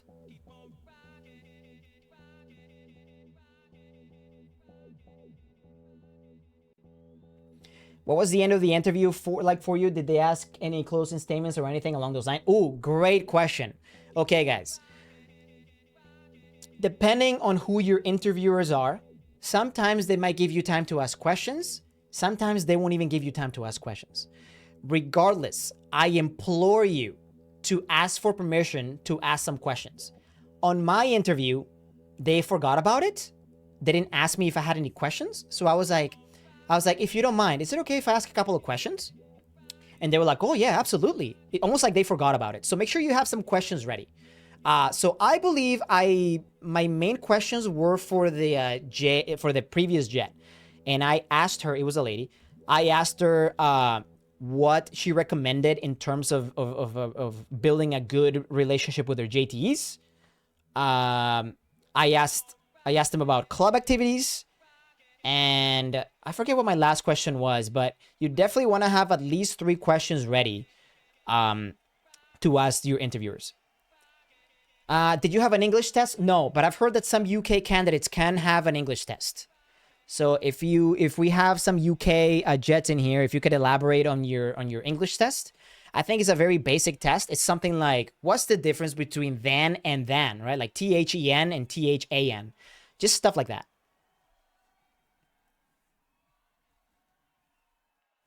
How long did the interview typically last? About 30 minutes? Yes, anywhere from like 25 minutes to maybe 35 minutes in the long end. And if you're a CIR, they can go anywhere from like 45 minutes to an hour because the CIR test is more Japanese heavy. They definitely want to make sure if you're applying for a CIR, your Japanese level should be, I would say, like N2 level. Senior high schoolers seem like a big jump in complexity. Yeah, in some cases that can be a good thing and it can be a bad thing.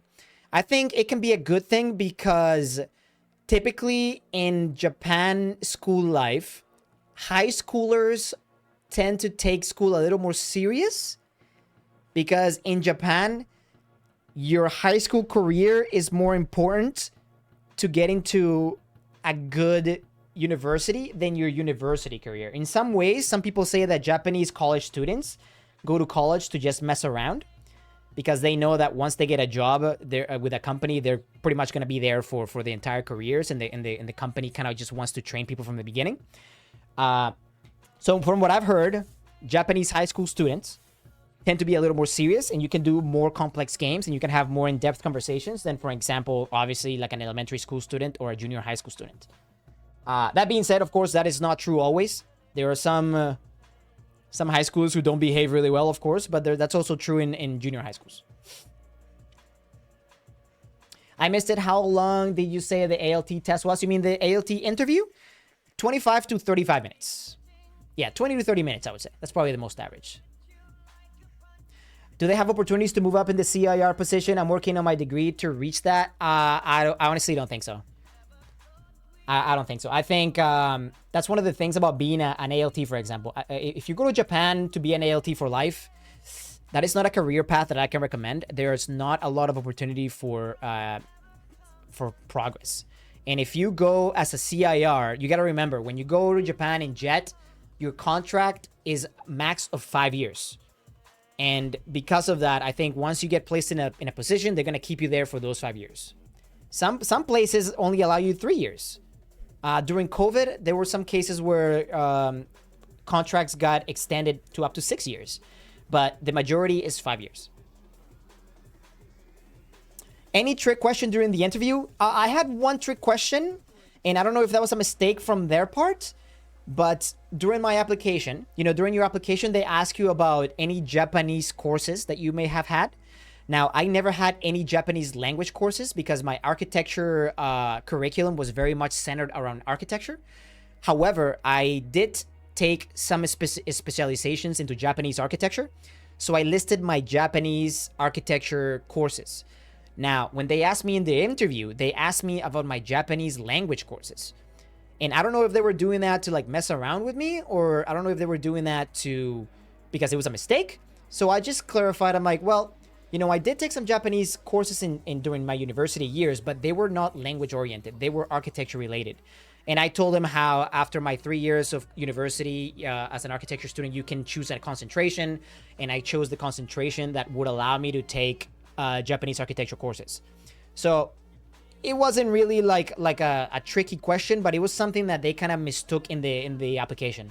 That's why I want to say it again. You should familiarize yourselves with your application and your SOP, just in case they ask you some kind of out of context question from one specific part of your application, to make sure you answer it as consistent as you can. You make sure you want to make sure you don't say something in your application and then backtrack on your interview. You know what I mean?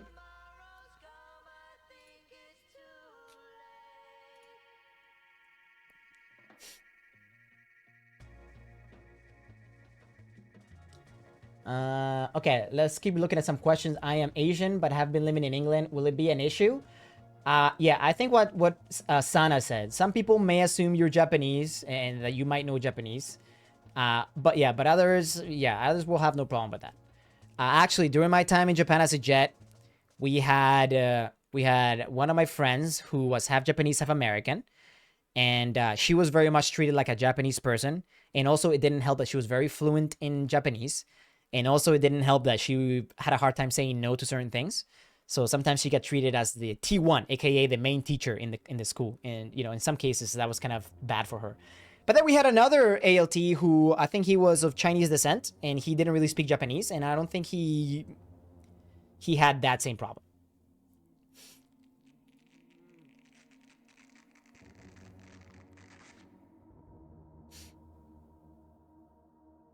Yeah, it's again, guys, that ESID thing, ESID. ESID, guys, it's it's such a cliche, but it is such a reality, and it's gonna be very real when you go to Japan. It is a reality, and it is obnoxious how true it can be and how true it is in certain cases.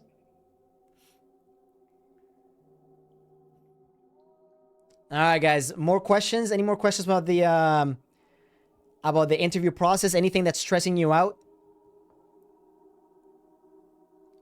Cliches are cliches for a reason, I suppose. Yes, that is true. The same with stereotypes. Typically you want to avoid stereotypes, but they're based from reality. Did you live or visit Japan prior to JET? If you did they ask any questions pertaining to your time in there? No, actually going to JET was my first time being in Japan.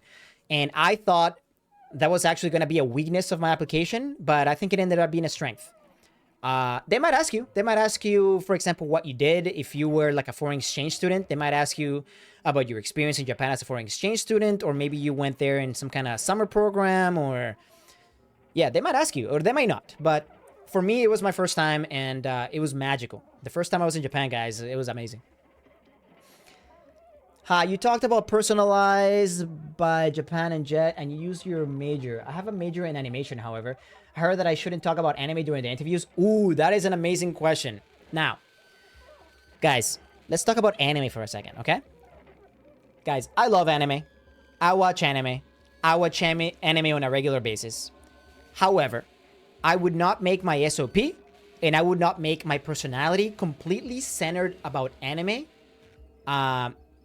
Because if I am to be honest, if I was interviewing people and I asked them why Japan, and they were like, "Oh, dude, I watched Naruto and freaking Sasuke was so freaking Giga Chad." Oh god, I would cringe really hard.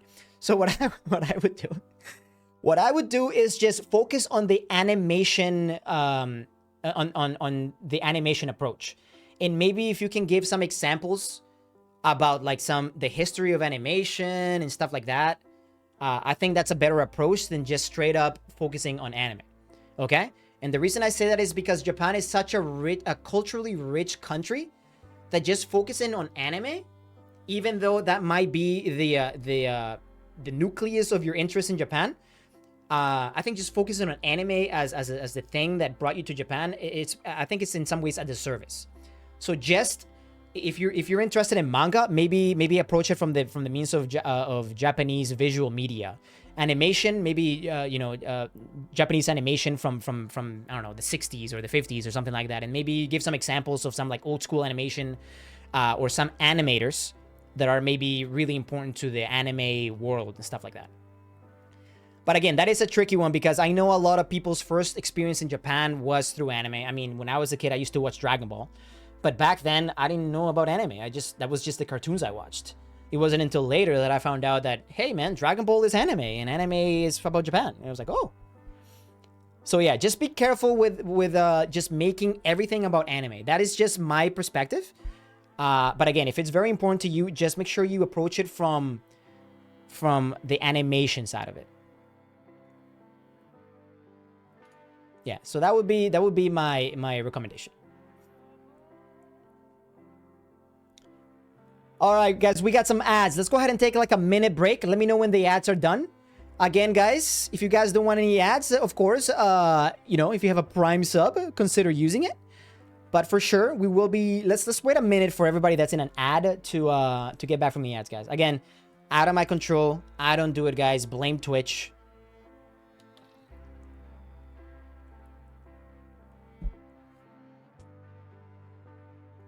By the way, thank you. This is great so far. Hey, my pleasure. Guys, I plan on doing a few more of these, especially when we get closer to departure time. Maybe we'll do one where we talk about like what to do to get ready to leave Japan, what to bring to Japan, what to expect on your first few days in Japan. Maybe talk about your first lesson, your intro lesson, stuff like that. If that's something that you guys might be interested in, let me know, and I could do another one of these.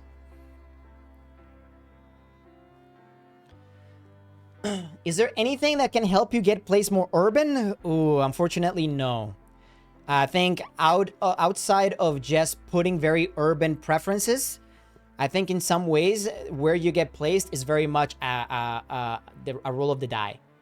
And that is one of the main reasons why some people end up breaking contract, believe it or not. Some people just don't like their placement and they decide to dip out from Jet and they break contract. And that's why there's alternates. In some ways, a lot of alternates, they get called right away because people arrive, they're like in a very secluded Inaka area. They don't like it. They want to get out.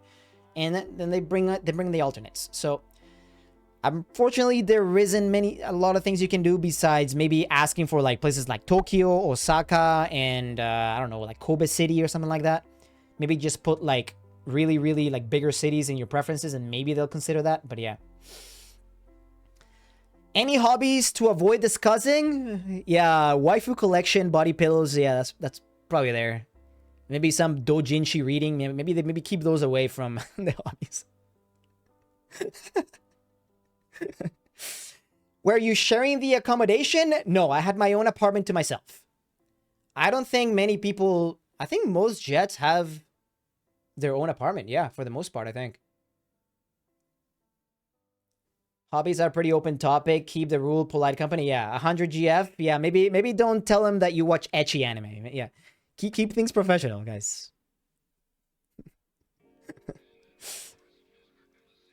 Were you asked about your prefecture preferences? Also, if you noted, Also, if you know the prefectural rule, for instance, did they ask that?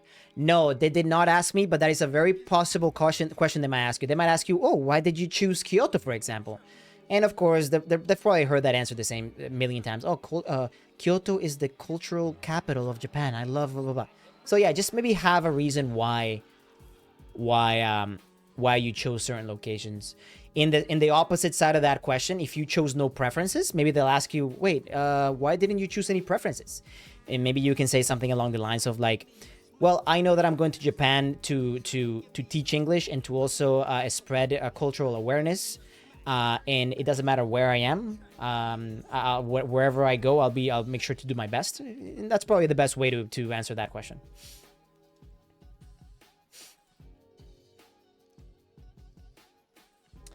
If you do art and mention it in your SOP, is it appropriate to bring a small example in a folio in the interview? Probably not. I would say probably not. Again, I mentioned this earlier, guys, but you are not going to be able to bring anything to your interview besides one of these guys. And I don't know. That's a hard question to ask. I mean, you could risk it for the biscuit, but I don't know how that would come across. Generally, I just want to say probably not. But you could risk it. In fact, I'm gonna share with you something that I did that might sound kind of cringy, but it ended up working out in my favor. So, so yeah. I wouldn't do it, but of course you want to talk about art and what kind of art you perform and stuff like that, and maybe that was your connection to Japanese art or like ukiyo-e prints or stuff like that. Anything like that. I heard they asked the question, if you don't get accepted, what do you plan to do instead? How would you answer something like that? Well, I mean, it depends. I mean, you can be completely honest. If you plan on just going back to whatever you were doing, that's great. If you plan on applying again, you could say that. You could say like, well, you know, JET program and going to Japan as a cultural ambassador is one of my main goals. So if I, for some reason, do not get accepted, I will make sure to apply again and strengthen my application and my SOP and, of course, my next interview. But I would say that if going to Japan as a member of the JET program is one of your goals and you really want to achieve it and they ask you that, then by all means, let them know. They'll know that you're serious about going to JET, that you're so serious that you're going to apply the following year.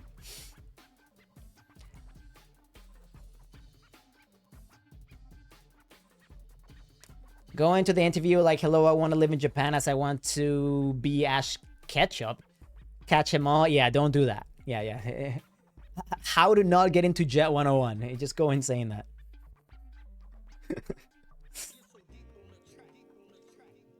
Also, guys, let me touch again on the whole anime thing, guys. Listen, I don't wanna make you feel bad if you like anime. Of course, I like anime. I think a lot of people that go to Japan love anime. But like I said, just remember, just don't make it all about the anime. Or for example, cosplay, because you know a lot of people that go to Japan also love cosplay. Is it pretty certain they will set you up with an apartment? Yes and no. It depends on your location.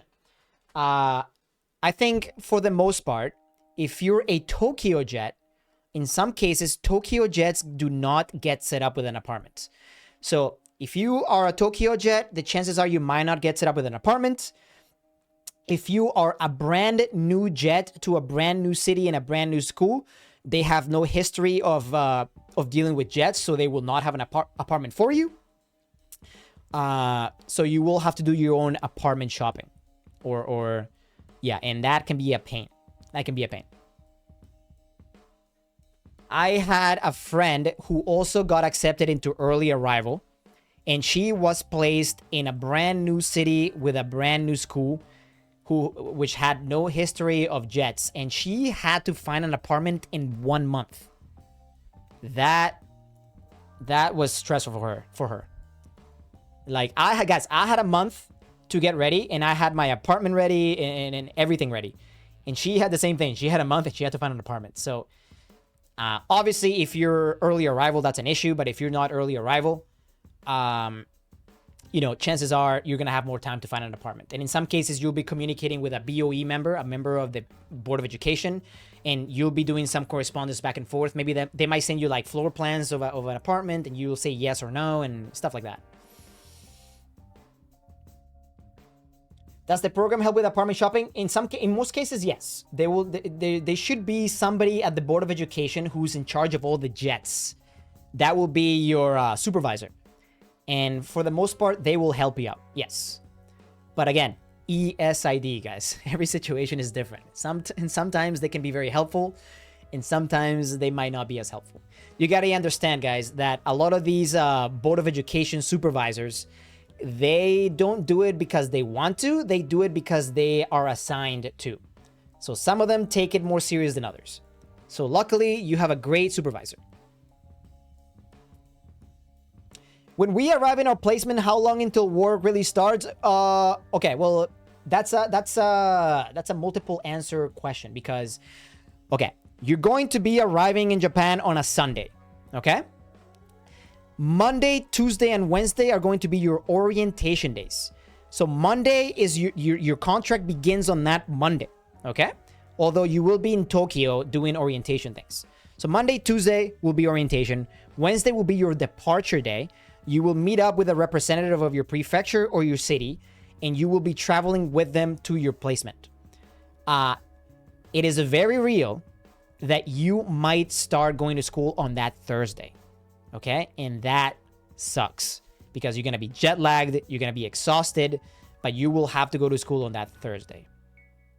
Now, I was very lucky when I arrived and they told me I didn't have to go to school until the next Monday. But I think that was mainly because I was the only early arrival in my entire prefecture.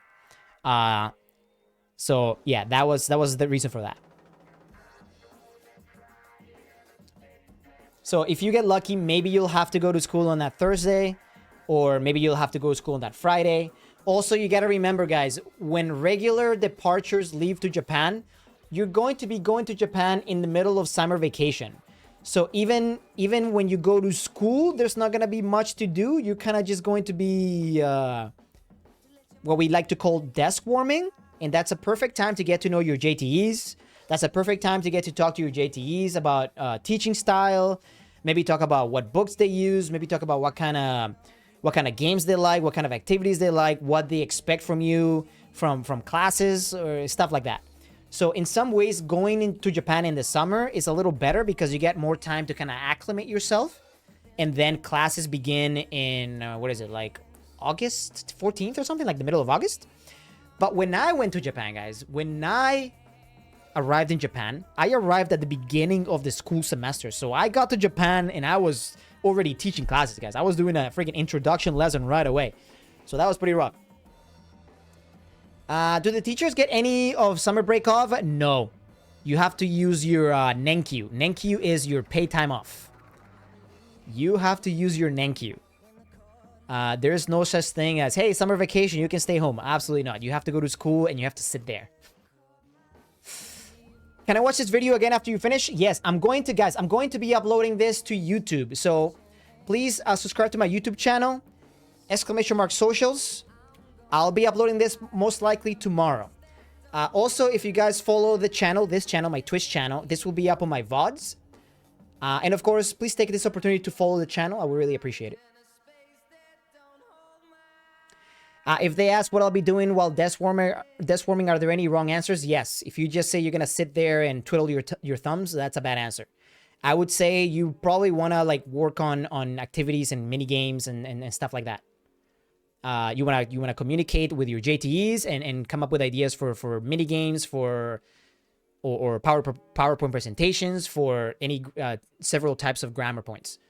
You definitely don't want to just desk warm. Guys, even though it's a very real possibility that they might have nothing for you to do while you're desk warming in the middle of summer, just don't say that, okay? Make sure you're proactive.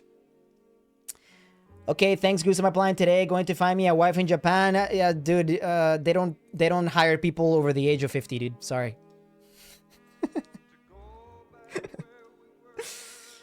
Are there periods of time that are common for using Nenkyu? I'm trying to understand when the best times to be to visit home or coordinate. Yes, summer. Of course, summer vacation is probably the best time.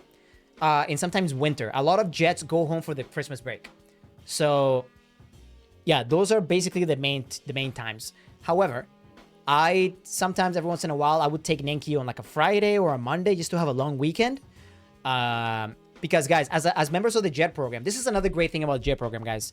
As a member of JET, you're going to have 20 Nenkyu days. You're gonna have 20 paid days off. That's a lot of days, especially if you're from America, where you get like what, 10 days. So yeah, so there's a lot of paid days off. So winter holidays is a great time to go to home. Summer holidays is a great time to go home. Golden Week, another good time to go home if you can. Although maybe traveling might be a little expensive because everybody travels in Golden Week in Japan. Yeah. Yeah, 20 days, guys. 20 days. That's why JET is good. A lot of Interac and Borderlink members do not get 20 days off. Let me tell you. That is one of the pluses about JET. Isn't 10 days also possible? I've heard that there might be cases where you get like 15 days. I think 15 days is the worst that I've seen. But me and all of my friends in Shiga Prefecture, for the most part, had 20 days. Is that shelf behind you IKEA? I think, yeah, this is, what is it? Is it called the Calyx? The Calyx shelf? By the way, guys, a lot of the things here are from Japan. These are a lot of the things I brought back from Japan. So all these things are from the Nintendo store, the Pokemon Center from like Osaka and Kyoto. I think I got that at a crane game machine. I got that in like a 7-Eleven raffle thing that Asuna. Is it Asuna? Yeah, Asuna's figurine. Pretty much everything behind me is from Japan, guys. Also, when is the winter time break? I think it's like January 28th to like... no, it's like December 27th or something to like January 4th or 5th. But I think classes don't start until January 7th. So I typically ended up using Nenkyu to have like those 2 weeks off. So that was great. Do you also use your Nenkyu for if you're sick? I've heard that there is sick leave, but you can't really use it. It depends on your school. Some schools don't really appreciate you taking sick time. But I was very lucky to be in a really cool school, and they let me use my, what was it called? BOQ? BOQ? Yeah, Rihanna, what's the sick time called? BOQ? BOQ? Yeah. Yeah, guys, because I wanted to take a day off because I got hit by a car in Japan, guys. That's a different story for a different time. But I had too much stuff to do, so I couldn't take my BOQ. But my teachers were like, oh, Kevin Sensei, you can take your BOQ if you want. And I was like, no, it's okay. I'm okay.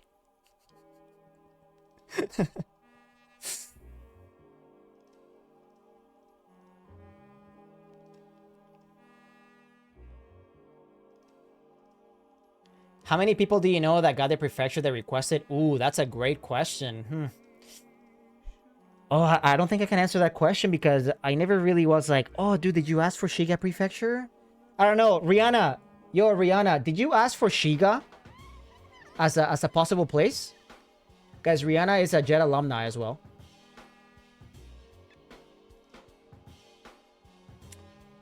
No, yeah, I guess I honestly don't know how to answer that question. I guess it all depends on luck.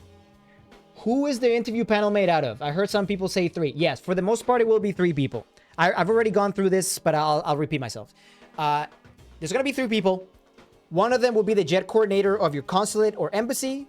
One of them will be most likely a JET alumni of some sort. And one of them will be a Japanese national or a Japanese citizen or somebody with national ties to Japan. And they will be in charge of most likely giving you the Japanese portion of the interview, the test. So 3 people. But sometimes only 2. It depends. But for the most part, it will be 3. Sorry I missed the start because I fell asleep. Don't worry about it.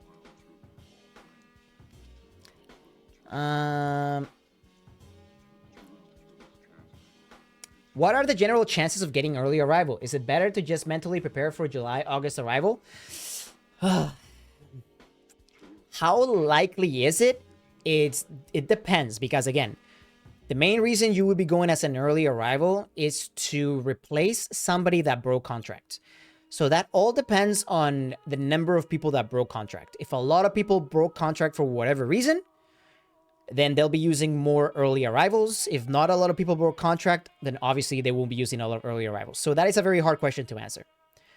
However, is it better to just mentally prepare for July, August? based on my personal experience and then just thinking back on how hectic everything was upon my arrival, in some ways, I kind of would have liked to arrive during summer. Because summer vacation, arriving in summer vacation, you get more time to actually talk to your teachers, and actually like get a sense as to their teaching style. Guys, for me, I literally arrived, I got to my school and I was doing my introduction lesson on day 1. And guys, if there's one thing about Japanese teachers, they are so freaking busy. Like, you guys understand that the whole stereotype of Japanese workers being overworked. Guys, Japanese teachers have little to no time to talk to you at some cases.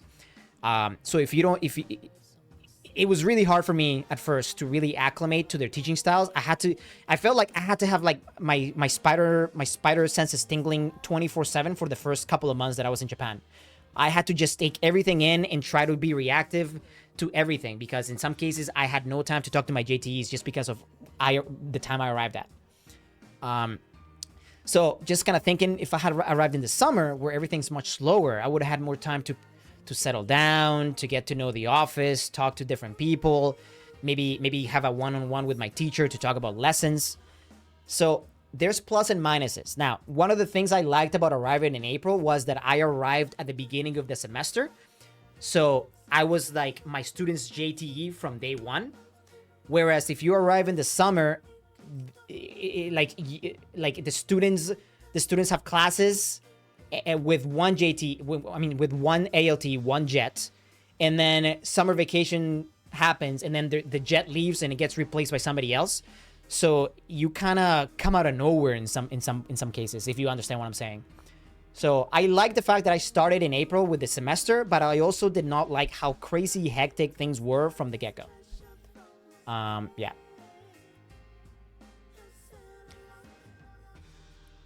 Did you have to mark homework, prepare lesson plans for all classes for the whole school? I had to mark homework. I had to mark tests. Sometimes I had to prepare lesson plans, but more often than not, I was preparing activities and games and parts of lessons, PowerPoint presentations, and stuff like that. It is very rare for an ALT to have to do lesson plans for the entire school for the entire year. That is a responsibility for T1. And as an ALT, you will not be T1. You will be an ALT. Thank you for all the information. I feel even more confident. I'm happy to be here. I'm happy that I'm helping you out.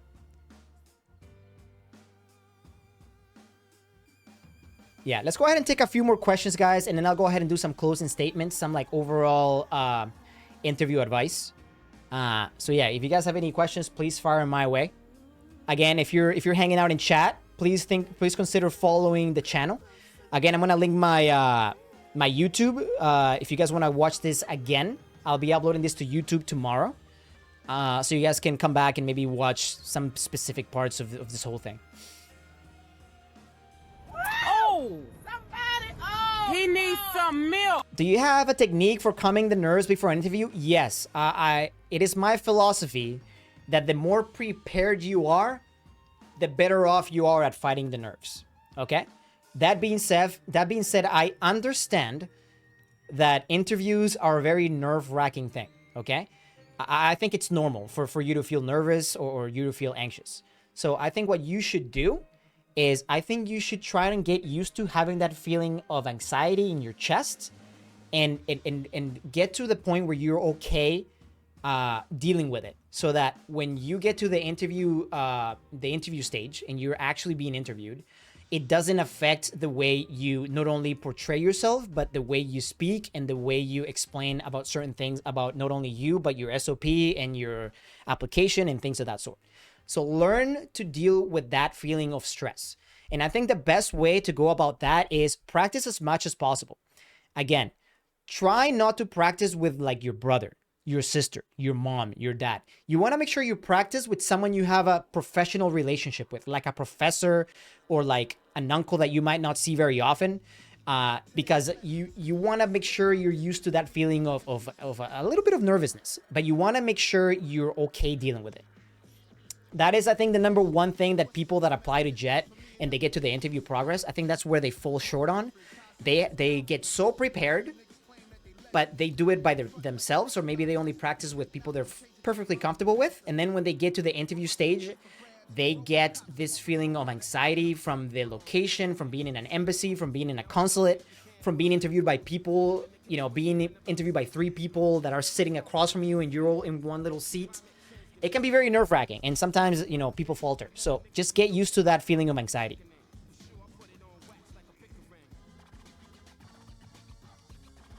What are some good questions you can end the interview with during the, do you have any questions? Yeah, I would say things about the overall jet life. For example, how any piece of advice for ALTs into how to build good relationships with JTEs. Maybe ask about how, if any of them participated in any club activities and stuff like that. Maybe things about ALT day-to-day life, because somebody in your interview panel will be a previous jet, so they will have some insider perspective on how to answer those questions, and I think that will engage them in some way, shape, or form. What if they ask about politics or economics, but I don't know the answer? Would they expect you to know? No, absolutely not. If you don't know the answer, you can say that. You say, oh, I'm sorry. Wait, are you talking about like the interviewers or like at school? I think in general, they're probably not going to ask you things about economics.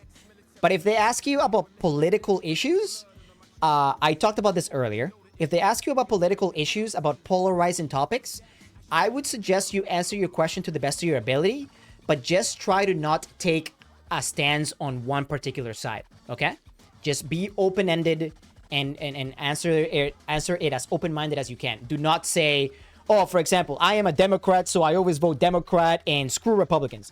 Do not take a firm stance. Just understand that there's different perspectives in the political spectrum, and you see the points of each, and blah, blah, blah, blah, blah. Just try to be open-ended. Try to be open-minded. Do not take a firm stance on anything that is a divisive or polarizing topic. That is my opinion. About how long did you spend answering each question? Did you consciously try to avoid talking for... Yes, I did. I would say maybe like a minute or two. About a minute or two. You do not want to catch yourself rambling. That is actually a very good point. Guys, sometimes when you get nervous, you are going to start rambling and rambling and rambling. For example, the why Japan question. Some people might just ramble about Japan. Do not do that, because they have a time limit, okay? They got to get through a bunch of jet applicants. And if you eat all your interview time in the why Japan question, you might not have enough time to express other things about you for the rest of the interview. So keep it short. Keep it about a minute, 2 minute stops.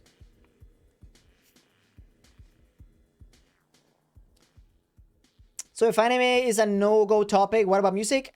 I don't want to... guys, please don't misunderstand, okay? I'm not saying that anime is a no-go topic. I'm just saying that approach it from a point of maybe not anime, but animation in general. And then talk about maybe the history of anime and maybe how important anime is to the cultural landscape of Japan. Don't just talk about, like I said earlier, about how cool Sasuke is or shit like that, okay? But again, you can talk about music, of course. But if anime is a big part of your life, you can talk about it, of course, absolutely. I don't think it's a no-go topic. It's just approach it from the perspective of somebody that understands that Japan is much more than just its anime. That, guys, that is a very personal thing to me. I'm just giving you my perspective, okay, guys? You could be interviewed by a jet coordinator that freaking loves anime, and they could be like, "Oh shit, what's your favorite anime?" You could be like, "Oh, dude, Attack on Titan, man." And like, "Oh shit, I freaking love Mikasa." You know what I mean?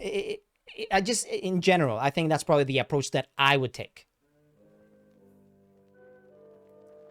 Yeah, Mad Frogs. I think that's probably the best way to say. Anything you talk about should be from an academic, cultural perspective, even if it's anime. You know, there's a lot of history of anime, and you know, there's a reason why it's so you know, it's world renowned at this point. In some ways, anime is mainstream. But yes, you do not want them to think that you're just interested in Japan because you want to go there and just watch anime, or maybe you saw a place in the movie Your Name and you just want to go to those places. That's not the perspective you want. That is not the impression you want to give them.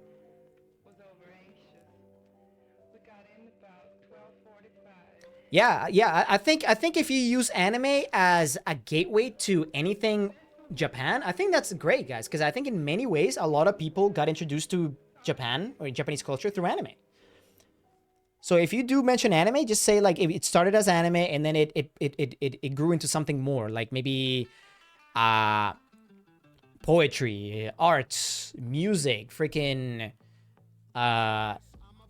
haikus, just stuff like that.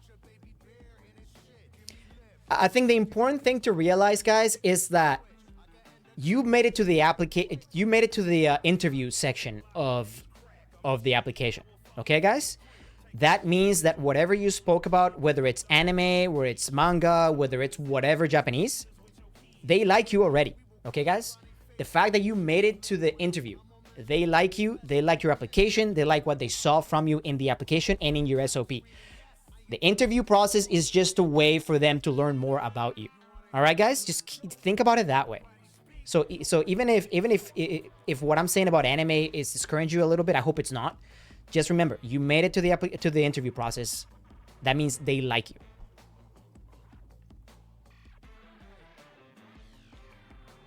Dum, dum.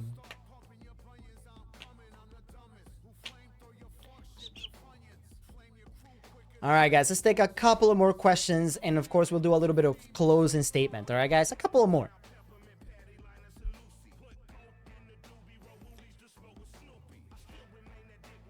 Like if you studied anime and manga as a cultural art form in college and its implications on the culture, that might be okay. For example, I could say I once went to Hiroshima as a youth, and during that cultural exchange, I was grateful for the fireplace and decided to study anime and manga and its relationship to Japanese. Yeah, I think that's great. Yeah. And for example, if you do study anime and manga, I think in any course that centers around anime and manga, you're most likely going to be studying about like the roots. And I think the roots of anime go way, way back, especially like manga and stuff. So you can talk about, maybe not just focus on the pop anime and pop manga. You can talk about ads again. All right, guys, let's take a let's take a 1 minute break. Let's take a 1 minute break, guys. All right, guys, exclamation mark ads. 1 minute break, guys. 1 minute break.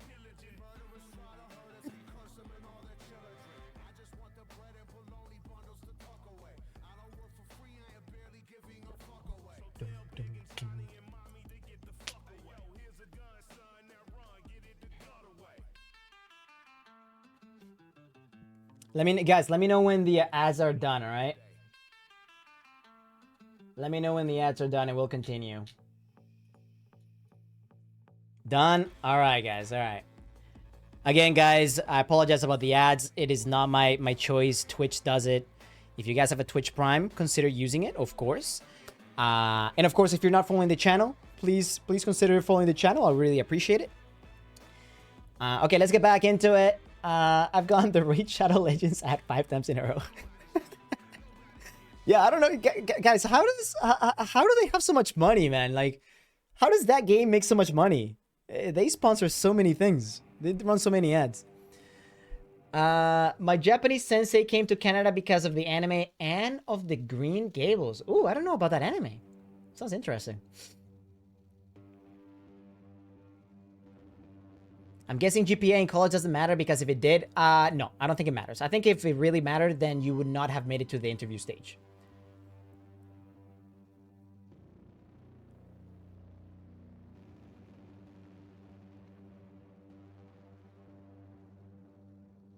Is there anything else you haven't mentioned yet that jumps out at you as something to avoid during the interview? Tone or word usage being too positive, etc.?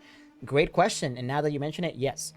Okay, guys. So here is what I think about being too over-prepared, because I believe there is such a thing as being too over-prepared. I'm sure if you go on YouTube and Google, and you probably can find like 150 questions that will be asked in the JET interview, the JET program interview. Now, there is such a thing as being too prepared. So prepared that you're going to sound robotic when you answer questions. You do not want to get to that point. You want to make sure you sound genuine. You want to make sure you give personalized answers to all the questions they ask you. even if those questions happen to be a question that you have rehearsed many, many times. Okay, be careful of sounding too robotic. Okay, some people prepared so much that they end up sounding too robotic. Make sure you display your personality. Again, the fact that you made it to the interview stage means they like you already. They're just trying to confirm that whatever you said in your SOP, whatever you said in your application, they want to make sure you are what you are telling them you are. Okay, so make sure you don't sound too robotic. I think sounding positive is a great attribute. I think being energetic is a great attribute. Make sure you time yourselves, guys. When they ask you a question, don't just jump right on the answer. Even if you have the answer, give yourself some time to catch your breath. And if you need a second to think about a good answer, then take a second. Don't feel like you have to, why Japan? Oh, well, I like Japan because blah, blah. No, give yourself a second, chill out, take a deep breath. If you want some more time, it is perfectly fine to ask them to repeat the question. Like, for example, they'll ask you, one of your students is acting out in class and your JTE is not doing anything about it. What are you going to do? You know, it's okay to be like, oh, do you mind repeating the question, please? Or can you repeat the question one more time? While you're doing that, use that time to analyze and think about how you're going to answer that question. We already talked about how to answer the question, but that's just an example. You know, be relaxed. Again, keep your nerves in check. Don't let your nerves get to you. Don't let your nerves affect the way you're going to answer questions. But then again, overall, just do not sound robotic. Okay? Are there prefecture groups that help nearby jets keep in contact and help? Yes, there's a lot of Facebook groups for prefectures. In fact, once you get your placement, you'll be getting your placement sometime in June, or I think May or June. You can look, for example, for the Shiga Prefecture Facebook group. And then you can request to join, and they'll be like, okay, where were you placed? And then they'll check, and then they'll let you in. So yeah, there's plenty of Facebook groups. Once you get to Japan, most cities and prefectures will have like a oh god, a line group. I forgot about Line. Guys, everybody uses Line in Japan. So you most likely be using Line quite a bit. And you can join Line groups for your city. You can join Facebook groups for your prefecture. I'm sure there's even some Line groups for prefecture people. Yeah, plenty of resources. That's one of the positive things about Jet, guys. Most people in Jet are really cool. Very happy to help each other, and for the most part, very very outgoing and pretty positive.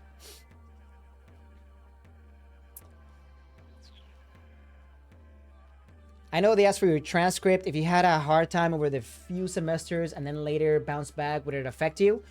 I'm not sure.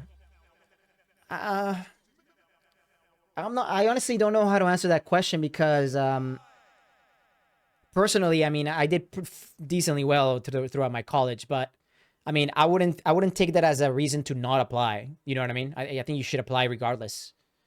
I think if you show some improvement throughout your college career, that it's really evident on your transcript, I think that might be a positive.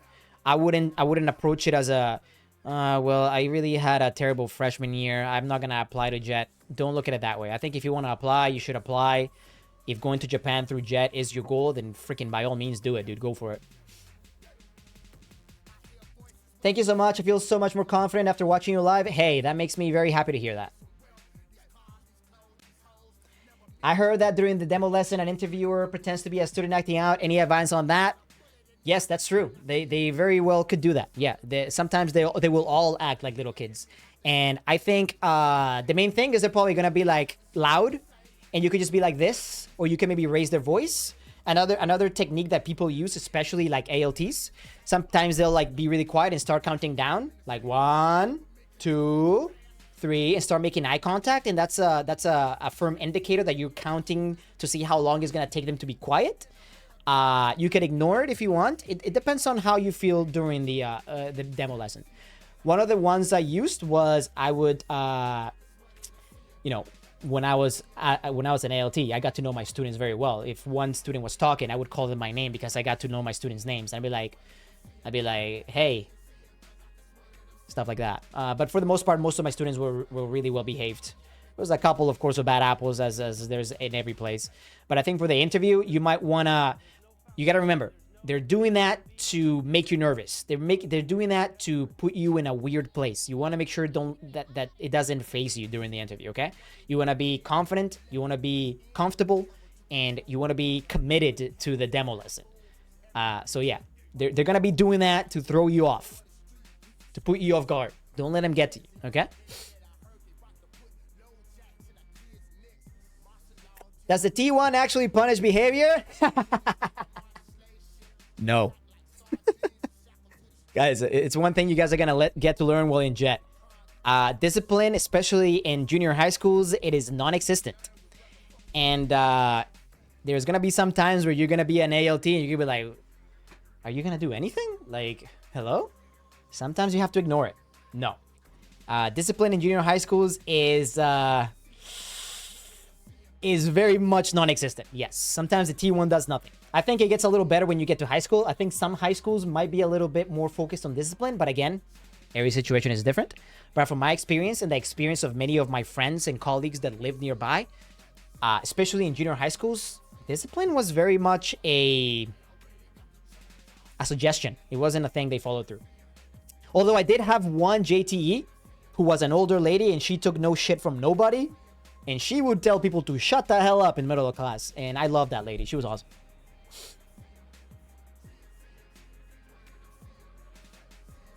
Can I talk about my partner who is also coming to Japan as a software engineer, or would they prefer a single person? I wouldn't bring it up willingly. Because they might see it as maybe you're only going to Japan because your partner is going to Japan. Okay, just focus on yourself and your reason to go into Japan. If your partner is going to Japan with you, it via a different avenue, that's great. Let them do that. But you focus on the jet interview, on your personal, on your personal things and what you can bring to jet, and stay focused. If it's not in your application, I wouldn't mention it.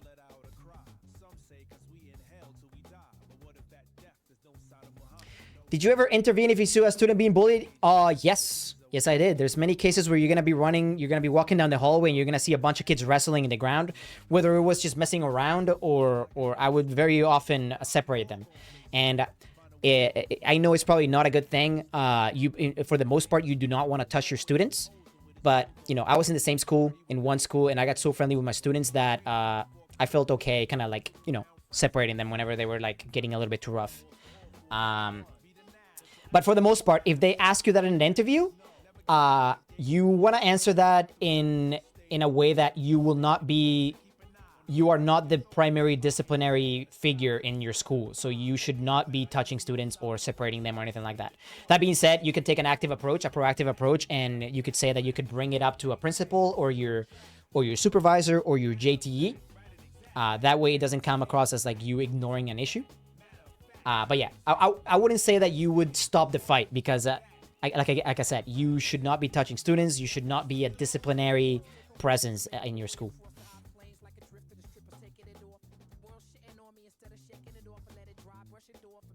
Does Japan have mandatory reporter laws? And if so, how does that apply to jets? What do you mean by reporter laws? Can you expand on that, please?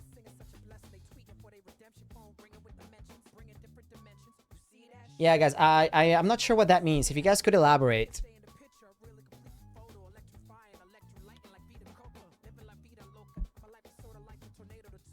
Ah, okay.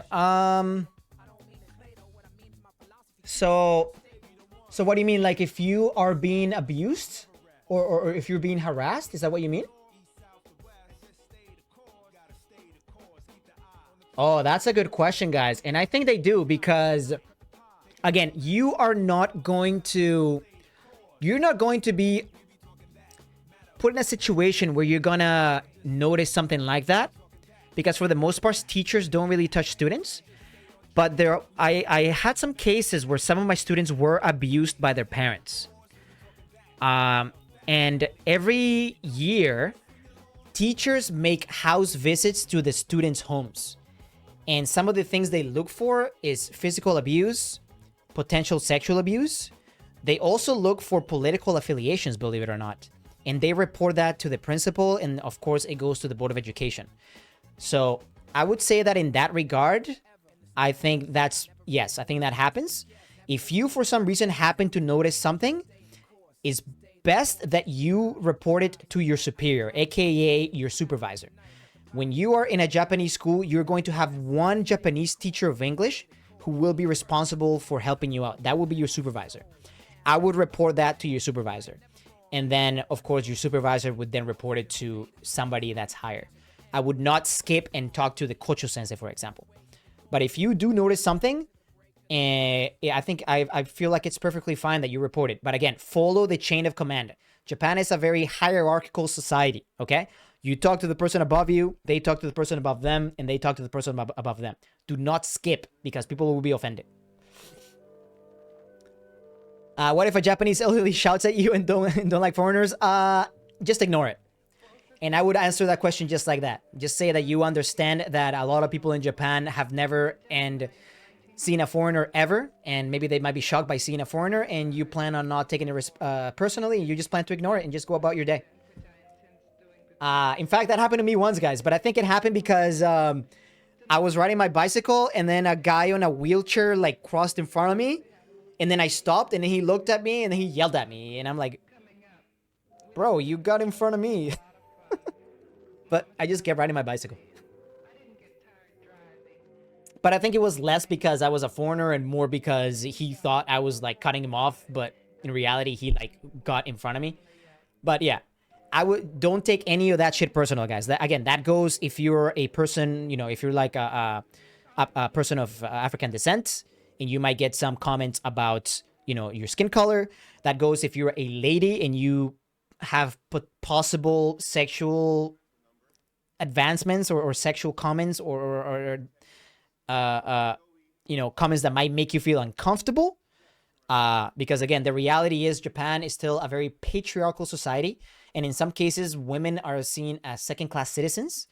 So if you're a lady, that actually brings me to a good point. If you're a lady, be prepared to be asked questions of that sort, of things about sexual harassment, of questions in the nature of being regarded as lesser than your male counterparts, of questions regarding about being expected to serve drinks to your Japanese colleagues, male colleagues during an enkai or a drinking party. So yes, if you're a lady, make sure you have answers for questions like that, okay? And I think my number one piece of advice would be to not take anything personal. That being said, if anything is too egregious, then of course you would talk to the appropriate person and follow the you know, the chain of command. You know. But yeah, questions like that are very possible. Yes, absolutely.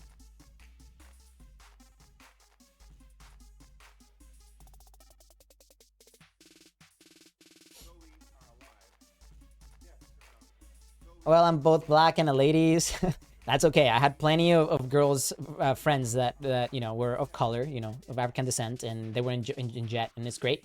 It was fine. But again, you guys got to remember, you know, a lot of people in Japan have never seen a foreigner.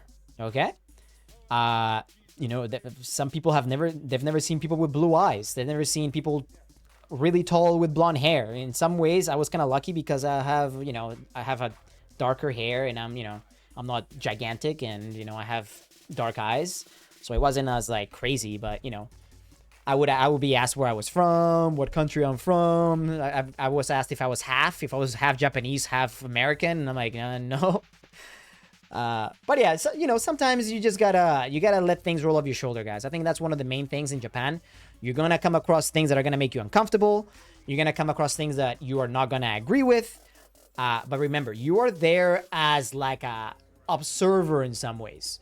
And as an observer, you cannot take things personal because, it is across the planet. It is a very culturally rich country that was closed to the West for a period of over 300 years.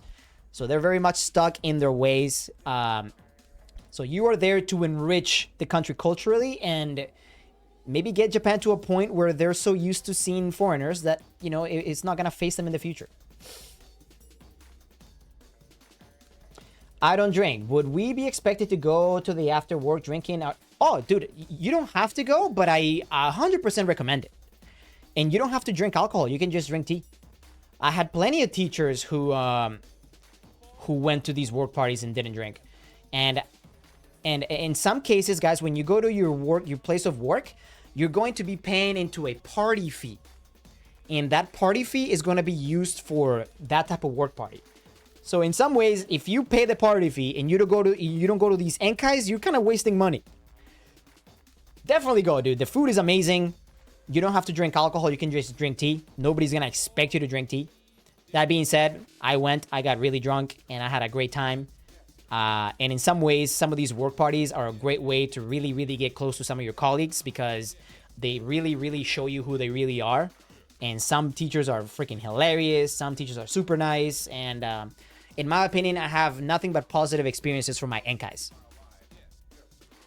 How are Latinas treated typically? I know it must be different in different places. Well, I am Latino, and I had no problems. I think Rihanna, are you Latina? I guess Rihanna's Latina, and she was fine, I think. How much could our social image reputation affect our job profession? What do you mean by that? You mean like your Instagram and your TikTok and stuff like that? I mean, I think that's a question that might be relevant to not just the JET program interview, but just jobs in general. I mean, I think in some cases, some jobs will look at your social media presence. And if you're doing some weird shit in social media, you might not get that job. I think that's just, I think that's probably just something that's true to not only the JET program, but just any job you apply for. I might make Japan the first place I visit outside the States. Bro, J-Beast, if you ever want to go to Japan, talk to me, baby. I'll tell you all the things to go, all the places to go, all the food to eat. I'll be happy to tell you some cool places. Yeah, if you're worried about your students finding your Instagram, for example, just make everything private. For example, my students found my Instagram, and then I had like 300 freaking follow requests. And I basically just told them, listen, I'll accept your follow requests when you go to high school. And that was just basically a way of me avoiding that conversation. And then they went to high school, and then they came back and visited me, and they're like, hey, I'm in high school now. Can you accept my follow request? And I was like, oh, I'll accept it when I go back to America. But yeah, I mean, if you... Not to be blunt, but if you're worried about what you're posting in TikTok or Twitter or Instagram, then maybe you might want to delete some of that shit. Like, to be honest.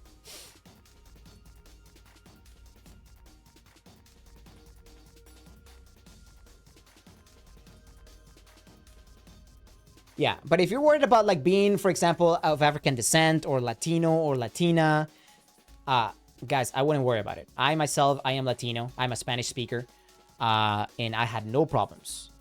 In fact, my students would often come up to me and tell me to speak Spanish to them and stuff like that. Is JET like a Japanese school license? No, JET is an exchange program, J-Beast. It is it brings English speakers and puts them as teachers in Japanese schools.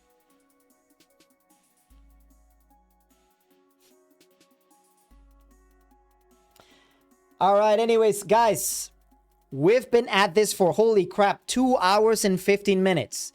So I am thinking I'm going to be ending. Unless you guys have any last questions really quick. So we're going to be doing some closing statements. Again, guys, just try to be as relaxed as possible, okay?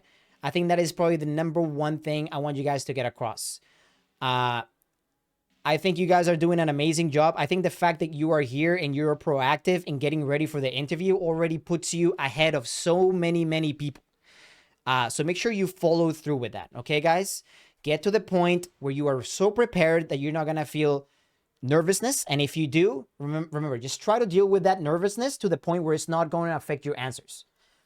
On that same vein, that same line of thought, make sure you don't prepare yourself so much where you start sounding like a robot, where you start to lose personality in the way you answer questions. That being said, guys, make sure you guys practice. Make sure you guys come up with good answers for why Jet, and why Japan. Okay, guys? If you're a lady, make sure you prepare yourself with potential questions about you being a lady in Japan. If you are a person, you know, of color, or if you're like a Latino, like myself, you know, there's possible that they might ask questions like that, if they might not. If you are worried about a demo lesson, have something prepared. Make sure you're quick on your feet. And as always, guys, I am always streaming on Twitch. If you guys like what you saw, make sure you follow the channel. I'm going to go ahead and upload everything on YouTube. So if you're watching from YouTube, please subscribe to the channel. And of course, guys, you can always ask me questions on the ALT Insider Discord, and you can always DM me as always. Guys, I will be doing some more videos like this. I'm thinking I might do one after the interview process is done, and maybe talk about different things of what to expect in the next coming months, as well as how to prepare for your first few days in Japan and stuff like that. Guys, thank you so much for watching. I really appreciate it. I hope I was of some service to you guys.